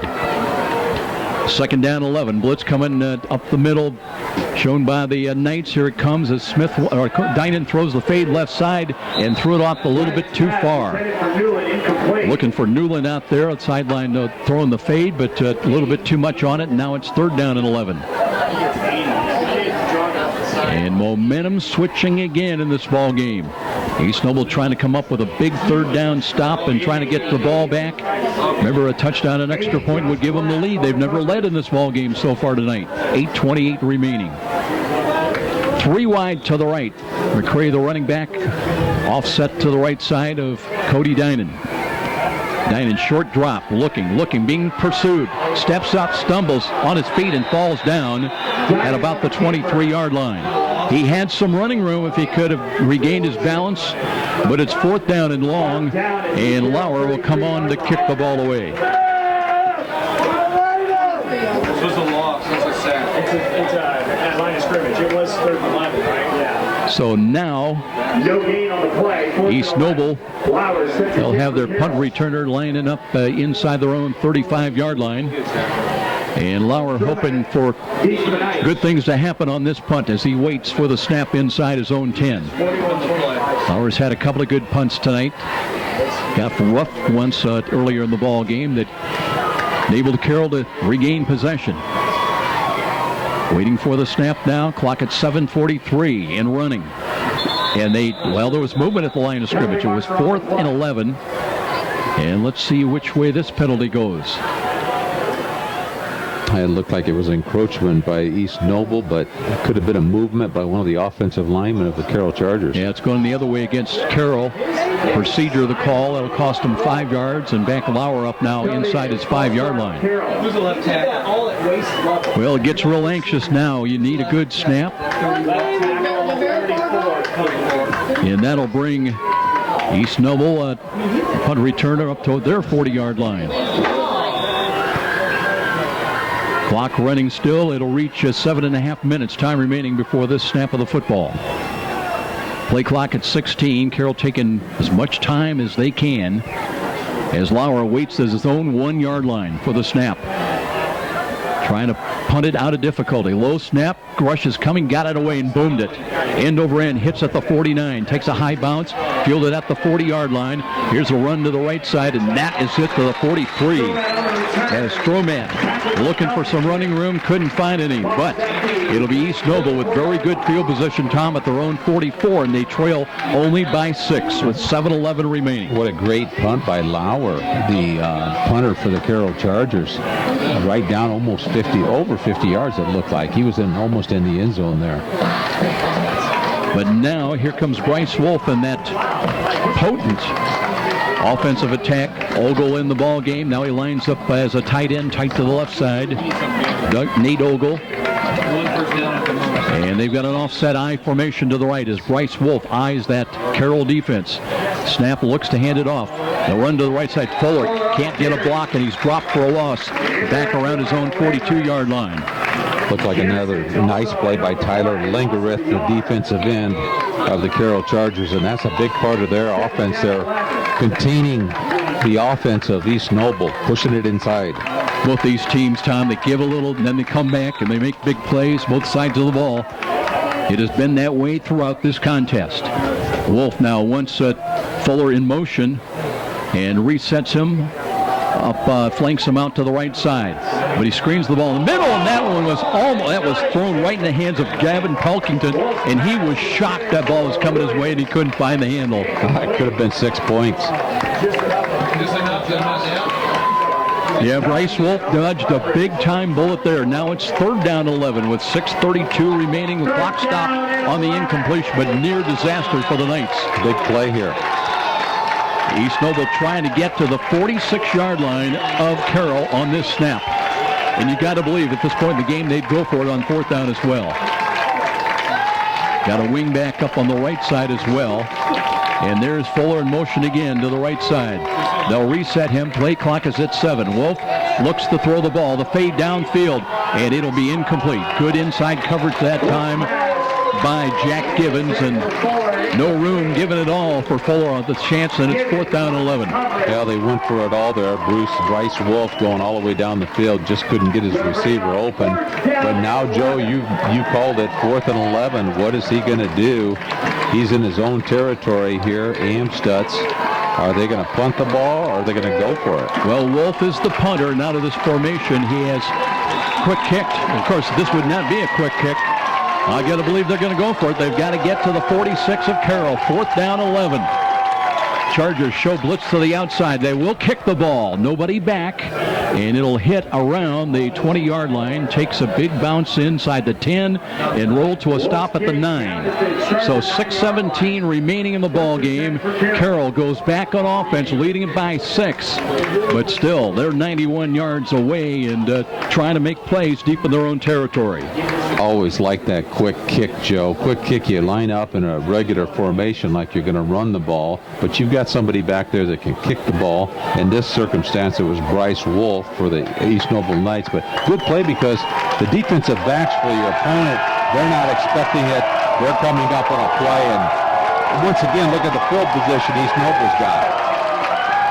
Well, Aiden Smith comes in, the quarterback on the rotating series for the Chargers. That draws a roar of approval from the Carroll crowd below us. 6:16 on the clock. And Smith out of the gun. Looks to hand the ball off. No, he keeps it. They did hand it off. And the run is only up to about the 10, maybe a yard gain. That is it. But right now the clock is important as anything, as it'll move inside of 6 minutes before the snap of the football. 20-14, Carroll holding on to that tenuous 6-point lead. Smith coming over to get the play that's wagged in from the near sideline from the Carroll bench. They've got to get out to their own 19-yard line to pick up a 1st down here on 2nd down and 9. Shotgun formation again. And here's the screen. They throw the ball, and they've got a catch at the 15 to the 20, 25, and a cutback across the 30-yard line. Odisho on the catch, and he runs across the 30 to the 31. They went in that soft area. They used the wideouts to drive the safeties deep, and the under area was open for a crossing pattern for Gabe Odisho. Haven't seen a lot of Odisho here tonight, but he's a backup wide receiver. But it doesn't make any difference with the athletes they have at Carroll. He made a great play there. Clock now inside of 5.5 minutes, time remaining. Carroll breaking the huddle, coming up to the line of scrimmage. Lauer split wide to the left side. And they've got, that's Newland into the ball game to the short side, part of a Twins package here to the right. And Aiden Smith out of the gun. Got a running back, McCray, to his right, and keeper play by Aiden Smith. Cuts up 35 to the 40 and knocked out of bounds on the near sidelines, and that took Andy Papagiannis down as well. One of the Charger coaches. Andy still got those steps. Well, I'll tell you what, we've seen coaches break legs and break bones on the sidelines. You got to have your eyes open all the time. You got to have your head on a swivel, as the saying goes. Right, Tom? You better believe it. Nose of the football right at the 45-yard line of Carroll. So improving field position. And with the clock now, he went out of bounds, so the clock stopped with 5:04 remaining. 20-14 our score. Carroll with the ball, moving left to right. Now they've got an offset I formation. And Aiden Smith in there at quarterback looks to hand it off. Enzavino, I'm having that problem again. Enzavino on the carry and counter run to the left for a couple across the 45 to the 47. Shifting Ansavino with Corey McCray and Nick Parker in there, running backs for the Carroll Chargers. Sid Napier once again anchoring the defensive line for East Noble, along with Keaton Osborne, the All-State defensive end, who's done a great job here tonight. Gain of 2, second down and 8. Both teams, I believe, with their full complement of timeouts remaining in this ball game. Ball still into Carroll territory. They're trying to just eke every second off the play clock and game clock they can. We're down to 4:23 remaining. 6 on the play clock. They come up the line of scrimmage. They got to hurry with 3, with 2. Smith calls for the snaps. Got it. Looks to keep the ball himself. Working to the right. Spun around and dropped for a loss. Back outside the 45 to the 43-yard line. Inside the 45, I should say, to the 43. Good job by the East Noble defense, but they're running out of time. We've got 3:58 here. Doug Dinan's milking the clock. Looks like we've got an offensive lineman limping down there. That's the big Blake Yeager, the 270 right offensive tackle. Hope he's okay because he's an anchor on that right side of the line. Coming up, he's a gamer. He's going to stay in there. As we're down to 3:39 remaining. 3rd and long. They've got to get to the 45-yard line of East Noble. 2 safeties back for the Knights. Smith out of the pistol, drops the throw, looking, throws the ball near side. That one's wide and incomplete, looking for Lauer, a little square out pattern. So it's going to be 4th down, and we'll see if Lauer will be called upon to punt the ball once again, which means that East Noble, with 3:26 remaining, is going to have another chance. Now, in this situation, you've got to punt the football. You can't go for it. You can't give East Noble the football on the 45-yard line of your own Carroll Chargers yard line, so they are punting the football. Lauer will wait for the snap at his own 28. Stromat's back deep for East Noble at the Knight 20-yard line. Good delivery. Rush coming, got it away. End over end kick. That will bounce at the 30. Takes a high bounce, and it will come down to a stop at about the 26-yard line. 3 minutes, 18 seconds remaining. Bryce Wolf trying to move his team some 73 yards. A touchdown and an extra point could win it for the Knights. They trail it by 6. That was a good series. Wolf bringing his offensive team into the game now. And looking. This is a key series right now. 1st and 10. East Noble from their own 27-yard line. Little motion now. They reset Ogle to the near side, and they'll run the ball. Runs into a wall. There's Fuller brought down right at the 25-yard line. That time, nothing there. Langridge credited with being in on the stop. it's going to be tough, I think, with the time left on the clock, under 3 minutes, for East Noble to just try to grind this out and run it up the middle. They're going to have to come up with a fake here off of a run and a pass. Second down and 11 after a loss of 1. Here's a Bryce Wolf looking to throw. The out pattern's got a catch. That's for a couple of yards. And brought down forward progress up to about the 30, maybe the 31, and now there's going to be a penalty flag. Late penalty flag, and that will help the East Noble Knights. Good open field tackle by Blake Schumacher, the outside corner. It's in the ball game for the Carroll Chargers. But they rule that they stayed with it too long after the whistle. Or will they? The officials conferring. Carroll beginning to back up. And it will be what? Scott Campbell, our referee, personal foul against Carroll. Charger crowd doesn't like it below us. East Noble crowd across the way enjoying things with 2:30 remaining. New life for the Knights as they'll have it 1st and 10 at their own 46-yard line. Ball has not been marked ready for play as of yet.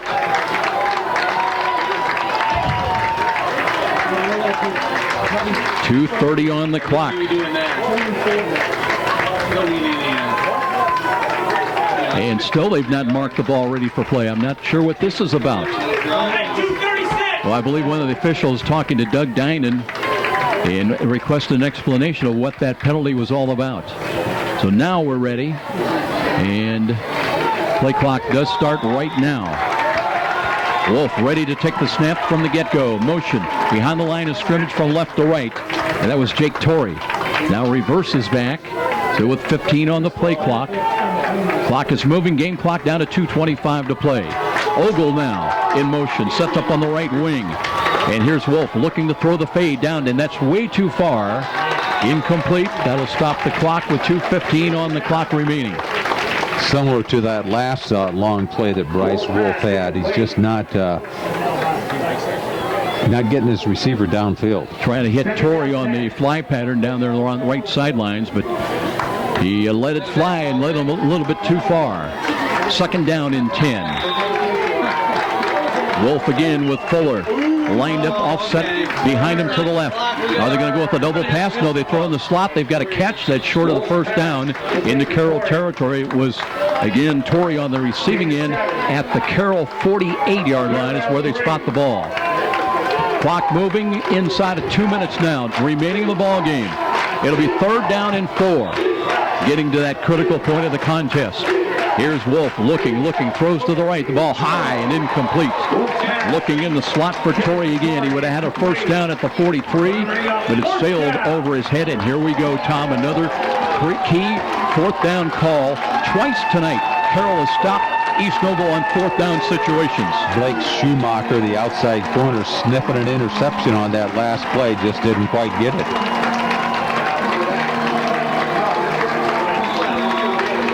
Clock stopped on the incompleted pass, 1:51 remaining.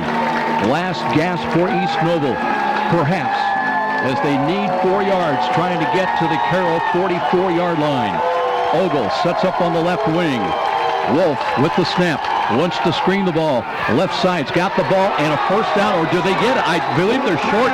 They mark him down at the 46, and Carroll has held for the 3rd time tonight on downs. Doesn't look like he got it, Joe. Carroll takes over at their own 46. We've got 1:45 left here in the 4th quarter. Carroll is leading 20-14 over the East Noble Knights out here at the stadium at Carroll High School. And Carroll's got the football on a nice defensive play. That time they went with the inside screen to Colin Williams.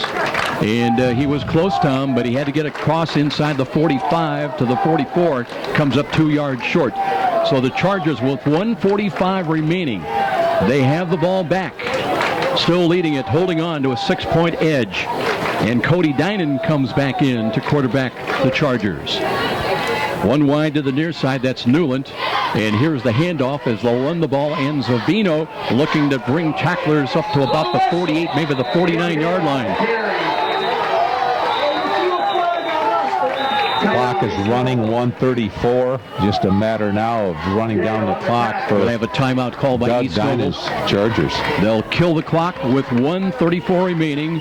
It'll be 2nd down and 8 when we return to Charger Field. Carroll up by 6 on visiting East Noble, 20-14. IHSAA football on Fox Sports 1250. The Ticket. You've heard the saying, it's all about the Benjamins. Nothing could be more true at Tom Steele Tire, where it's all about saving you money. For over 35 years, this family-owned business has been saving Fort Wayne drivers lots of Benjamins. Offering quality tires and ASE-certified mechanical service for your car. And that includes an oil change and tire rotation special, all for just $24.95. 2 convenient locations in Fort Wayne to serve you. Tom Steele Tire, not just a tire store, but a complete automotive center.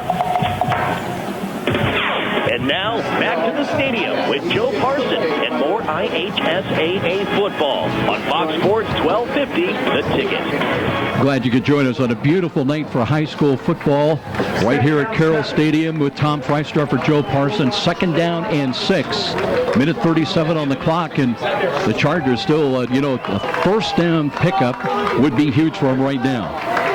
East Noble trying to take that away. And Dinan resets Newland to the near side as a wideout.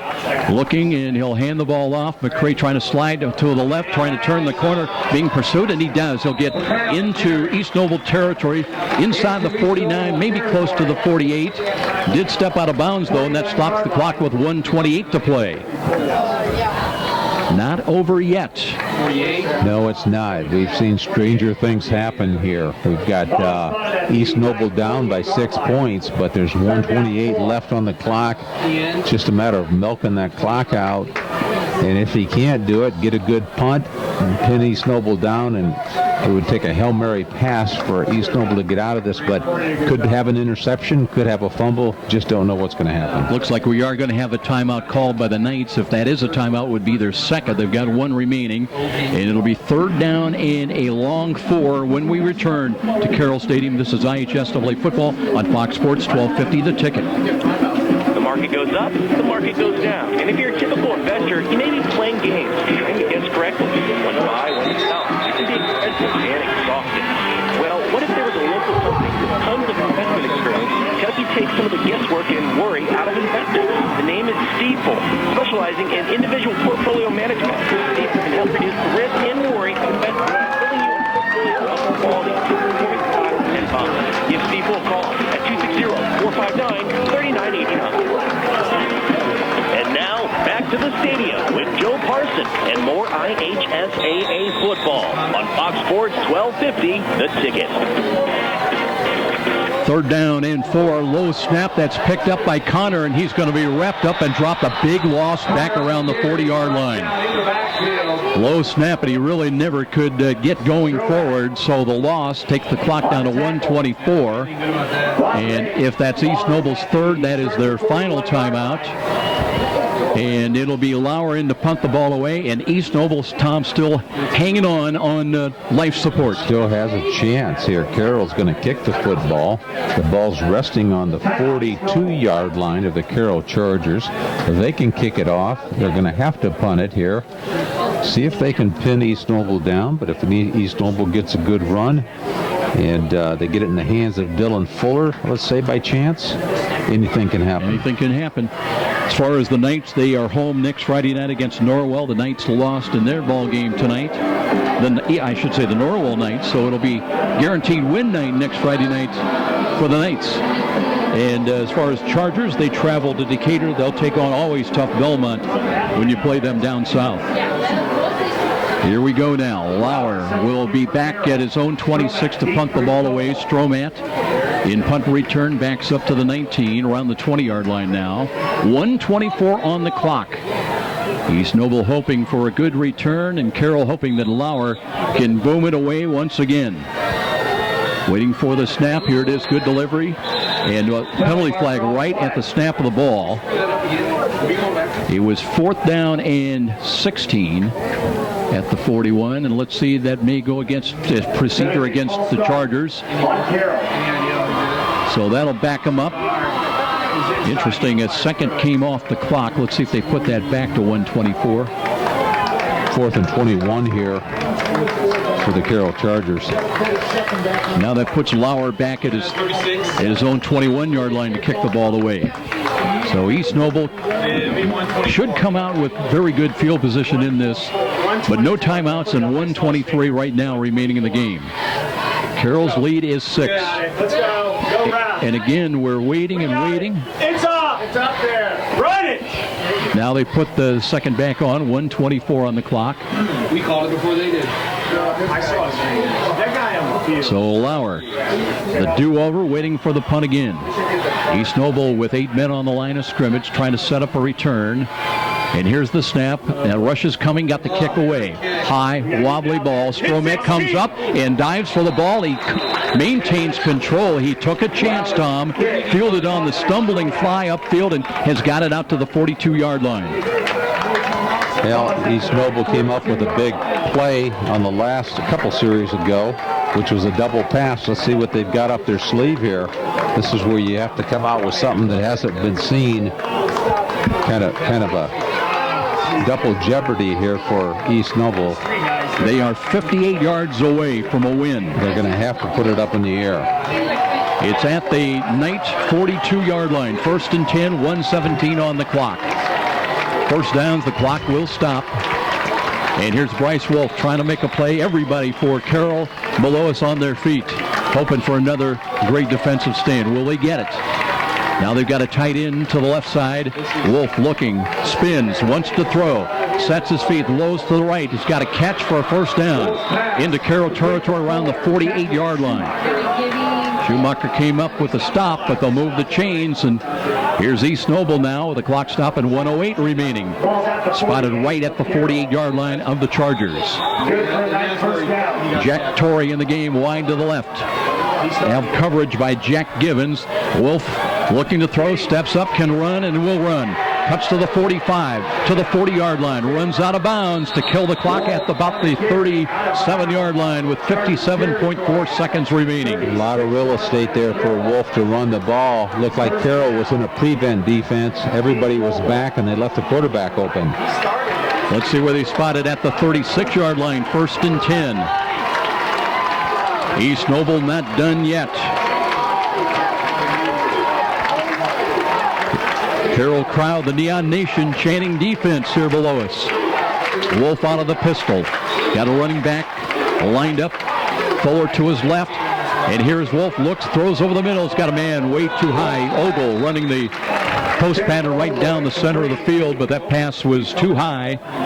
He's a 6'2 junior, but no chance on that one. Well, Wolf has got to lob that a little bit more. He throws a good long ball, but he doesn't have enough loft on it. Yeah, it needed some air, more air underneath that one. 2nd down and 10. Clock at 53 seconds remaining. Wolf has got 3 wide to the right. That's the wide side of the field. Fuller remains the running back. Now they're going to reposition him to the right as a protector. And Wolf barking out the signal, play clock at 10. Clock is stopped, though, and Wolf now rolls to his right side, steps up, throws in the slots, got a catch. That's Ogle at the 30, the 20-yard line, and all the way to the 15-yard line. Clock stops on the first down, 46.2 seconds remaining. And here come the Knights, trying to steal this game away in the dying moments. Well, if you would have asked me 2 minutes ago, Joe, I wouldn't have thought that this was going to happen, but anything can happen in less than 2 minutes at a football game. Clock is running. 1st and 10 at the 15. Colton Williams in. He's up in the slot to the right side. Wolf looks to the corner of the end zone. He's got a man too far on that one. That time Schumacher rotated back and took the outside away. Takes the clock down to 35.6 seconds remaining. Chase Blotkamp just leveled Wolf there. It looks like Wolf might be injured here off of the play. You don't want to see that, but Blotkamp came through just as Wolf released the football. Wow. He is walking off the field. Yeah, he's trying to stay in there. Remember, they have no timeouts remaining. Goes to one knee. Now sits down. And the officials, if he would have to come out for at least a play. It's an injury. They're going to tend to him. Clock at 35.6 seconds remaining, but Wolf in difficulty. The backup is freshman Andrew McCormick. And McCormick, by the way, did throw for a touchdown last week. Wolf still down on the field. I think they're more concerned about his condition rather than the situation of him having to come out for a play. Now the Knights going to take a knee. While we've got a chance, we'll step out as well. A quick 30-second break. It's still 20-14. This is IHSAA football on Fox Sports 1250 The Ticket.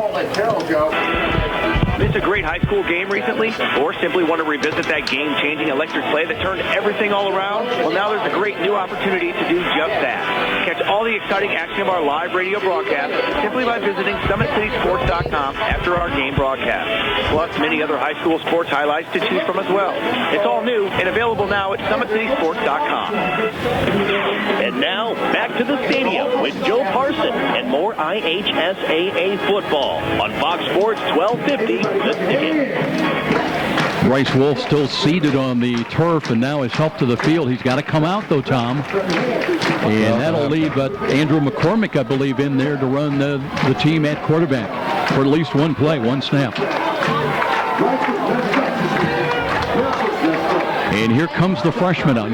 What a spot for a freshman, right? It is a spot for the freshman. But, that's why he's there. He's got to come in and do things under pressure. 35.6 seconds remaining. It'll be 2nd and 10 with the ball at the 15. They can pick up a first down at the 5. McCormick has the snap, looks to throw into the corner of the end zone, too high. They're looking for Ogle again, and now it's 3rd down. Ogle has continuously been open. He's a big boy. He's 6'2". He's taller than the defensive backs for Carroll. If the quarterbacks, like you say, would just put a little air under that, slow that down, they could connect with him. Well, they're going to stay with Andrew McCormick, the freshman, 6-foot freshman quarterback, 190-pounder. 3rd down and 10 at the 15. Too wide to the left. McCormick drops, looks, steps up. He can run, and will run to the 15 and spun around. No gain. He's down. The clock is running. 22 seconds remaining. They've got to hurry. They've got no timeouts remaining. Coaches, they want him to spike the ball, but it's 4th down. Now we're down to 13 seconds. One play perhaps remaining. 4th and 10 at the 15-yard line. McCormick with a snap. Looks, throws to the right side. He's got a drop ball, and that'll do it. In and out of the hands of Colton Williams with 3.7 seconds remaining. Carroll has stopped East Noble for the 4th time tonight on downs. They'll take over the football at their own 15-yard line. What a ball game. We thought we would be in a barn burner here tonight. Just tough football all the way around. You hate to see a team lose when you've got two stalwart teams like East Noble coming in here, Chargers both coming in 9-3 off of last year's season, but just back and forth. Here, East Noble almost pulled out a win. Now all the Chargers have got to do is snap the ball and take a knee. And Cody Dinan in there to accomplish that with 3.7 seconds remaining. East Noble's trying to get it, and that is going to do it. Carroll with some good defense, and how about that big stick on Bryce Wolf? That might be the difference in the ball game as they were driving.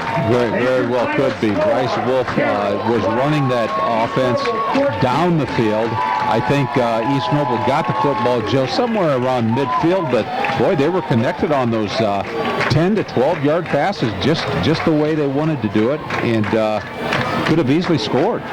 Carroll wins on homecoming here, and a game that went down to the wire literally. 20-14, Charles remain, I should say the Carroll Chargers remain undefeated on the season. They take the record to 5-0, and East Noble, tough loss for them. Here on the road, they dropped to 3-2 overall and 2-1 in the NHC. We're coming back with our post-game presentation. We'll have our play of the game as that and much more coming up in the post-game presentation. This is IHSAA football on Fox Sports 1250 The Ticket. Seasons are changing, so it's a perfect time to finally put into action that fence upgrade to your yard. You know, the one you talked about doing all summer long. Well, Arrow Fence can help make that yard project get going in easy, efficient style. Arrow Fence is a family-oriented business. They've been a Fort Wayne fixture for over 50 years, so you know that they've got to be good to be around that long. Arrow will design and install your quality treated wood fence, and you can rest assured it won't rot, it won't warp, or they can design one in elegant ornamental iron, or give you maintenance-free vinyl or chain link if that's your fence of choice. Residential or commercial, Arrow does it all. Give them a call, toll-free at 1-800-879-1398. 800-879-1398. Don't take a chance. Make your fencing choice Arrow Fence. 318 Edgewood Avenue on Fort Wayne's near north side. Arrow Fence. So, those are the words you expect to hear when selling a home. And Rick Whitman from Century 21 Bradley can give your family the advice, expertise, and satisfaction to fit your needs when buying or selling a home. With Rick Whitman's 35-plus years of experience, you'll find an effective method to accomplish your goals, select the proper loan, and feel the comfort of your new home. When you think real estate, think Rick Whitman at Century 21 Bradley. 260-704-6565. 704-6565. Be sure to ask for Rick. Did you know the IRS tax code now consists of nearly 80,000 pages of rules and regulations? It's enough to make you cry. But now there's real affordable help right here in Fort Wayne. Walburn Financial Management, a firm that cuts right through the legalese, working hard for you, providing external solutions to bookkeeping and tax problems. Walburn Financial Management, taking flawless care of all your personal reporting, P&L, or even individual tax requirements. Give them a call, 260-459-2240. You'll sleep better at night being assured everything's taken care of. Walburn Financial Management. It's time, the 2014 Battle of the Bands. Sweetwater is giving away $3,500 in gift certificates. You'll get media exposure on What's Up magazine. Columbia Street West will pay $3,000 in cash prizes. You can get registered right now at the Wooden Nickel on North Clinton, or even see Richard at Columbia Street on Friday and Saturday night and sign up in person. The band starts every Thursday night at 9 p.m. with a $5 cover to get into the bar. Do you think your band is the best in town? Then prove it. Be in the 2014 Battle of the Bands at Columbia Street West. Hi, this is Charlie Momper from Momper Installation. After last winter's brutal temperatures and record-breaking wind chills, it's not too early to start thinking about adding insulation to your attic, sidewalls, and crawl space. By adding additional insulation, you can cut your energy costs up to 30%. Call Momper Installation today at 432-7543. Momper, the #1 name in installation since 1956.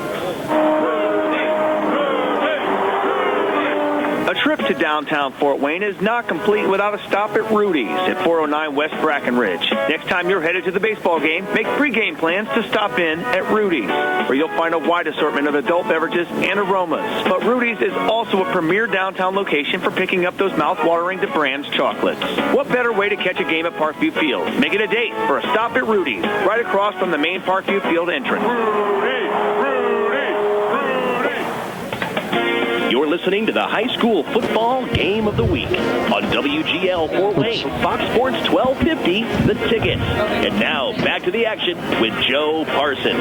Welcome back to the Walburn Financial Management postgame show as we took a look at the scoring of tonight's ball game. And on homecoming, the crowd still milling around and enjoying, savoring this homecoming victory over invading East Noble by a final score of 20-14. And Tom, it was everything it was billed to be here tonight. It was an exciting game, big plays, big defenses, key fourth down stops by Carroll in the final minutes, and that's what won it. Well, it was certainly a balanced ball game. Both teams coming at 9-3. Like you say, we've got great offenses and great defenses too. Very experienced coaches, and what a night for the homecoming Carroll Chargers to pull this out. And it wasn't easy because East Noble had the football with their quarterback Bryce Wolf going down. Less than a minute left on the clock. You don't want to see that, but he went down, brought in the freshman Andrew McCormick, and East Noble just couldn't pull out the ball game. Let's look at how it all developed here tonight. It was actually Carroll winning the toss, deferring. They kicked away, and the ball was touched and out of bounds by East Noble at their own 2-yard line, so that put them in a hole, and it would result in a fumble recovery on a couple plays later. Seth Johnson covered up on the ball, and that would lead to a field goal, a 30-yard field goal by J.P. Anzini. He hit a couple tonight. First one at 9:52 remaining in the first quarter gave Carroll the early 3-0 lead. East Noble had a chance on a 37-yard field goal that was wide and short, so it was a 3-0 Carroll lead at the end of the first quarter. Aiden Smith would come in, and he would hook up with Eric Lauer in the first of two big touchdown passes tonight. It was a second down and long situation after a holding call, but it ended with a 23-yard touchdown tossed at the 8:30 mark.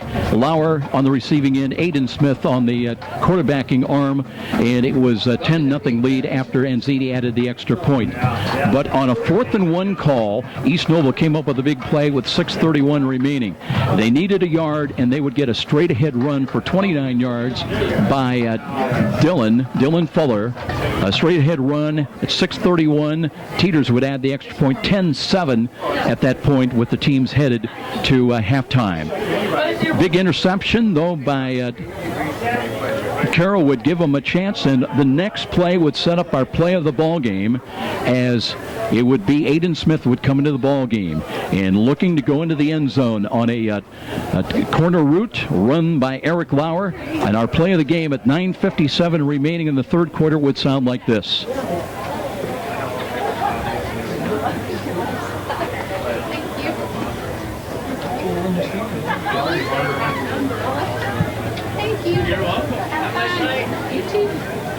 Not sure we're going to get that tonight, so let's continue on. 39 yards on a pivotal play.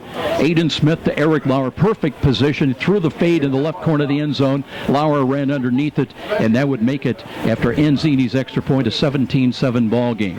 Couple of fourth down stops, as we mentioned. Two in the final moments of the ball game, but it would be still a chance for East Noble. They got a 34, actually it was Carroll, would pad their lead to 20-7 on a 34-yard field goal by Anzini at the 9:53 mark to make it 20-7. But Tom, you talked about it, just a real creative play on a double pass, good for 29 yards at the 9:08 mark. It would end up in the hands of Dylan Fuller, a halfback. They lateraled the ball to him. He would throw down the right sidelines to Colton Williams, good for 29 yards and a touchdown. Teeters with the extra point to make it 20-14.